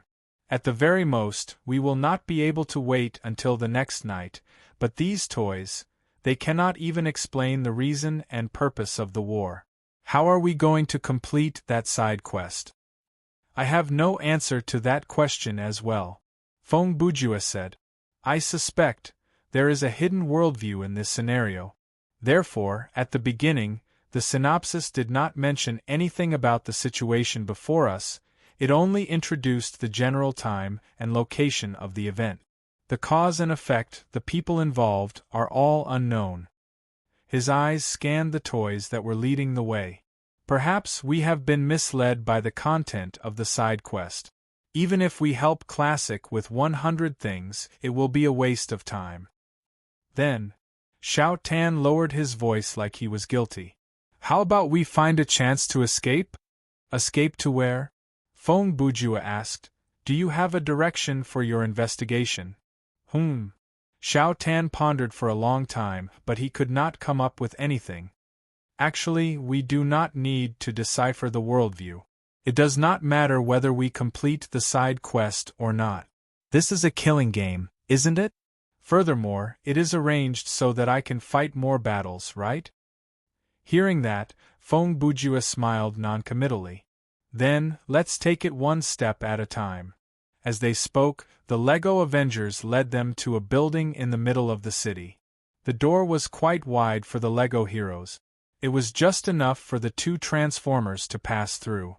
If a toy the size of Optimus Prime wanted to enter, they would have to bend down. Following the group of people, the two players hurried through the door. After they entered the building, they realized the space inside the building was not as small as they thought. In the middle of the space, there was a large rhombus object. It was floating in midair, glowing eerily. This rhombus was estimated to be the size of a normal human brain, and it was naturally composed of Lego bricks. However, the bricks on the rhombus were always in a state of activity, and the color on the surface of the rhombus was constantly changing like waves. "You're finally here. Classics Jazz, Nightbeat, and two travelers from another dimension." A voice came out of the rhombus. It sounded like a wise old man. "Tony and Bruce had some disagreements on whether to bring you to see me or not. Therefore, I was delayed for a while and could not greet you immediately. We are meeting for the first time. How dare you say the words travelers from another dimension?" Feng Bujue did not care whether he was qualified to speak or not. He stepped forward and said, "May I ask who you are?" "Don't be rude, recruit." Jazz turned back and said, "You are facing the omniscient Lego Prophet. Even if Optimus Prime was here, he would not use such a tone." "It's okay, Jazz." The Lego Prophet interrupted Jazz and then said to Feng Bujue, "I think you must have a lot of questions to ask me." Chapter 367. But I think I should have a chat with the two scouts from Classic first. The Lego Prophet continued, "After we're done talking, I'll answer your and your companions' questions in detail." "Okay, then I won't interrupt," Feng Bujue said. "You guys go ahead." As he spoke, he used his right hand to make a zipper motion over his mouth. In the next 10 minutes, the two Transformers, the Lego Avengers and the Prophet had a long and tedious discussion. The atmosphere of this conversation was not very tense, because the misunderstanding itself could be easily explained. Actually, Novel's Toys had stolen a bunch of Lego bricks from Lego and used them to build their own helicopters. If Lego had to take any responsibility, it would be their lack of control over their own resources. It was not up to the people from Classic to comment on this kind of thing. Therefore, Lego's neutral stance will not change and Novel will pay for their transgression. This is a personal vendetta between Lego and Novel. At the end of the conversation, Tony said, "With regards to the loss caused by the Lego helicopters, we can only express our regret." Jazz was silent for a few seconds. He exchanged a look with Nightbeat and then replied, "Okay, we will relay your message to Optimus Prime." He turned to face Feng Bujue and Xiao Tan. "Newbies, Nightbeat and I will return to the command center to report. You can come back after you're done with the Prophet." "Yes, sir," Feng Bujue replied. He was polite. It looked like he wished for the other party to leave. The knight shrugged noncommittally and walked out the door with the night patrol. "Tony, you should leave as well," Lego Prophet said. "I wish to speak with these two guests in private." "Prophet, these two gentlemen look unfamiliar," Steve reminded cautiously. "Are you sure you want all of us to leave?" "Don't worry," Lego Prophet replied. "These two will not use violence against me. Furthermore, I'm not afraid of violence." "If you say so, then fine," Tony responded on behalf of Captain America and patted Steve's shoulder. Then, they left with the other Avengers. After the door of the building closed, the Lego Prophet spoke again. Nice to meet you, Feng Bujue and Wang Tanji. Feng Bujue perked up when he heard this guy call out his name. Heh. A prophet is indeed a prophet. You live up to your name. Logically speaking, only a small number of toys from the classic camp would know our names. Since we entered the Lego City, Jazz and Night Patrol have never once mentioned our names, they only called us new recruit. Under such circumstances, if you address us as such, then the only possibility is only two. Lego Prophet continued. First, I can use some method like a bug or a spy to obtain information directly from Classic. The rhomboid paused for a moment. Secondly, I have the ability to observe you on a data level. Feng Bujue smiled and said, Your reasoning is also very fast, same to you, Lego Prophet replied. Feng Bujue continued, Since you came up with these two hypotheses, then I believe there is a 70% chance that it is the second scenario. He crossed his arms before his chest and lifted his head. Then I have another hypothesis. You are not a normal data. That is obvious. The Lego Prophet smiled and said, This diamond-shaped building block polymer is just my carrier in this space. I'm not here. He did not intend to hide his identity and introduced himself. I am one of the 12 members of the Court of Truth, the Prophet. How come I am not surprised by this development? Xiao Tan's lips twitched.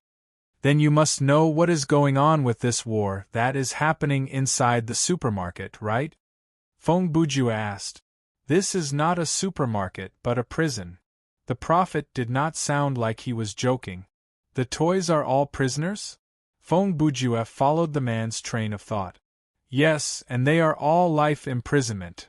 The Prophet replied, Of course, they were not toys originally. These prisoners may have been office workers, students, ruffians, millionaires, athletes, murderers, actors, and so on in the past. After coming to this prison, their memories and ideologies will be adjusted. And personality, as a value that cannot be corrected, can only be retained. So they are usually turned into toy characters that are closest to their temperament. So, Nintendo's Donkey Kong is actually transformed from a certain universe's Hideaki Kochi. Feng Bujue said casually. Humph. How is that possible? The Prophet continued in a relaxed tone.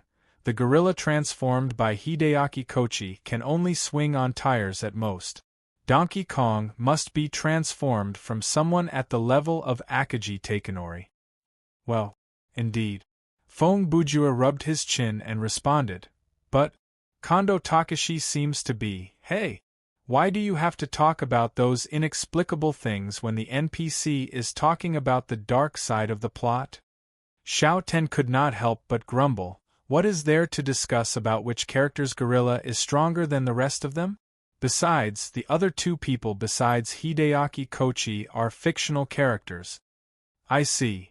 Feng Bujue suddenly said seriously, No wonder these toys can't tell the reason for the war, and they don't care about the flaws that may be discovered by humans. Consciousness adjustment is a very practical technology. The Prophet continued, It can effectively limit the mind of the adjusted subject without destroying their thinking ability. He paused and explained, In the minds of those prisoners, there are many blind spots that cannot be accessed. To make an analogy, it is like a color that does not exist in your cognition at all. Before you see this color with your own eyes, you can't imagine it at all. Even if you really see it, you don't know what this color is called. You two are getting into and out of character too quickly, Xiao Tan shouted. It's like the discussion about the gorilla didn't happen at all. You instantly returned to the previous topic with a straight face. Brother Bujue and the Prophet still ignored him and continued to talk. Then, what are the supermarket security guards? Prison guards? Feng Bujue asked again. The Prophet sneered for a while. The night security guards here go to work at 8 o'clock and patrol every 3 hours. It will be 2 o'clock in the morning in about 10 minutes. Later, you can go and see for yourself what they are. Wait! Xiao Tan was still trying to interrupt. I have a question too.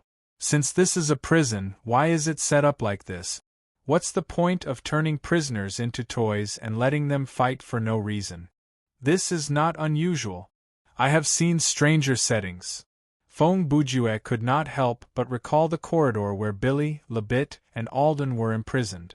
This time, the prophet responded to Xiao Tan's question. The responsibility of the Court of Truth is to supervise, judge, and detain. In the 42 known main universes, all the highly intelligent life forms are under our jurisdiction. Many of them are very powerful and have to be kept in solitary confinement. Sometimes we even have to design prisons specifically for them.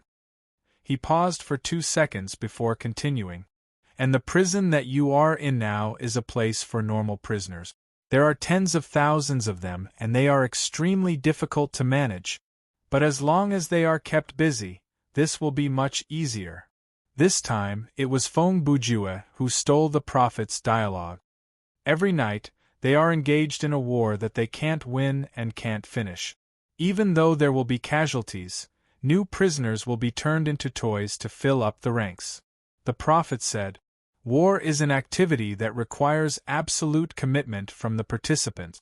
It can make these prisoners exhaust themselves and run for their lives. They have no time to think about other things and they have no time to do other things. They, who have been turned into toys, are busy every night in a limited area in the middle of the supermarket. No one will think that, I want to climb out the window and leave this supermarket. Are there really no exceptions to this kind of imprisonment?" Xiao Tan asked. The key is the so-called consciousness adjustment. Feng Bujue replied. When the toys think about the question, why am I fighting this war, it is like you are thinking about the question, what is the meaning of life? Obviously, you will not get the answer, but you will not stop living because of that. Similarly, the toys will not be able to tell you why they are fighting this war, but they will continue to fight. Ha! Very sharp. The prophet laughed. Feng Bujue, no wonder you are the man who helped Billy and the rest escape from prison. Brother Bujue knew something was wrong when he heard that, but he did not show it on his face. He asked tentatively, "What are you talking about?" "I don't understand, haha. Don't worry, I am on your side, or else I would not have told you so much," the prophet said. "You should still remember Ravid, right? We are old friends. I am happy that he was able to escape from the prison of the Master of Time." Once he said that, Feng Bujue was reminded of what Billy had said. Ravid and his cousin were members of the jury, but they were convicted for contempt of court. The prophet sighed and said, "Actually, when Billy and Aldan were summoned to the court for the crime of spreading chaos, I also voted not guilty. But in the end, the verdict was still guilty. Therefore, Ravid and Bugs Bunny went out of control. Ravid used a roundhouse kick on the jurors who voted not guilty, and Bugs Bunny used a ball of dung to attack the judge. The court descended into chaos. Hey, isn't this a bit too much information? Xiao Tan listened to this strange narration, and his terror points rose. So, that's what happened. Feng Bujue was quite calm. In the end, Bugs Bunny used the chaos to draw a hole in the wall and escaped, and Ravid, along with Billy and Aldan, was thrown into the prison of the Master of Time for contempt of court. At this point, the timeline was clear in his mind. After that, the prison guard, Sam Montier, betrayed us and ran into me. He was captured again and sent to Devil's Maw Island. Billy and the rest entered the palace for the second time, and this time, it was Faust who was the guard. Then, it was because they ran into me that the three of them managed to escape again. Yes, that is exactly what happened, the prophet replied. Are we really playing the same game? Xiao Tan looked at Feng Bujue with a confused gaze. Brother Ju's power level in his heart climbed to a new height. Feng Bujue asked, based on what you said earlier, the supermarket security guard is not the prison guard. You are? No, I'm just a bystander, the prophet replied. I use my identity as the Lego Prophet to control the neutral Lego forces and maintain the balance and intensity of the war. He smiled. What I do is actually very simple. All I have to do is speak. Humph. Looks like the people from Classic did not accuse you wrongly. Feng Bujue only needed 1 second to understand the meaning behind the man's laughter. The reason Novel was able to steal the blocks was probably because you purposely leaked the information. Haha. Unfortunately, you're a traveler from another dimension, or else I would recommend you to join the jury. The prophet smiled. We happen to have a vacancy. His words basically confirmed Brother Ju's speculation. Feng Bujue was not that interested in the prophet's suggestion. He continued to ask for the information he wanted. We're not done yet. Since you said the supermarket security guards are not the prison guard, then you are not the prison guard as well. Then who is the prison guard? Where can I find him? The prophet replied, Why are you in such a hurry to find him? Yes, Feng Bujue said in a normal tone, I want him to help me end this war. Hearing that, the prophet hesitated for a few seconds. The surface of the rhomboid started to shake violently. Mr. Feng Bujue, you should know that whether it is me or the prison guard, our responsibility is to ensure that this war can continue endlessly. Aren't you just a bystander? Feng Bujue's eyes turned cold and sharp. He said darkly, Where does the word responsibility come from? This statement caused the rhomboid to descend into silence. At the same time, the building that they were in started to change. Every block on the walls and floor started to move restlessly like they were alive. Hey, what is going on? Xiao Tan gasped in shock. How did you guys turn hostile so quickly from a friendly conversation? You told me 90% of the truth just so you could put in a false impression. Feng Bujue smiled coldly at the rhomboid. But the more information I know, the more suspicious the details become, and I cannot ignore them. You're tuning in to the Phoenix Knights YouTube channel. Don't forget to subscribe and join us on this journey to catch the most captivating stories.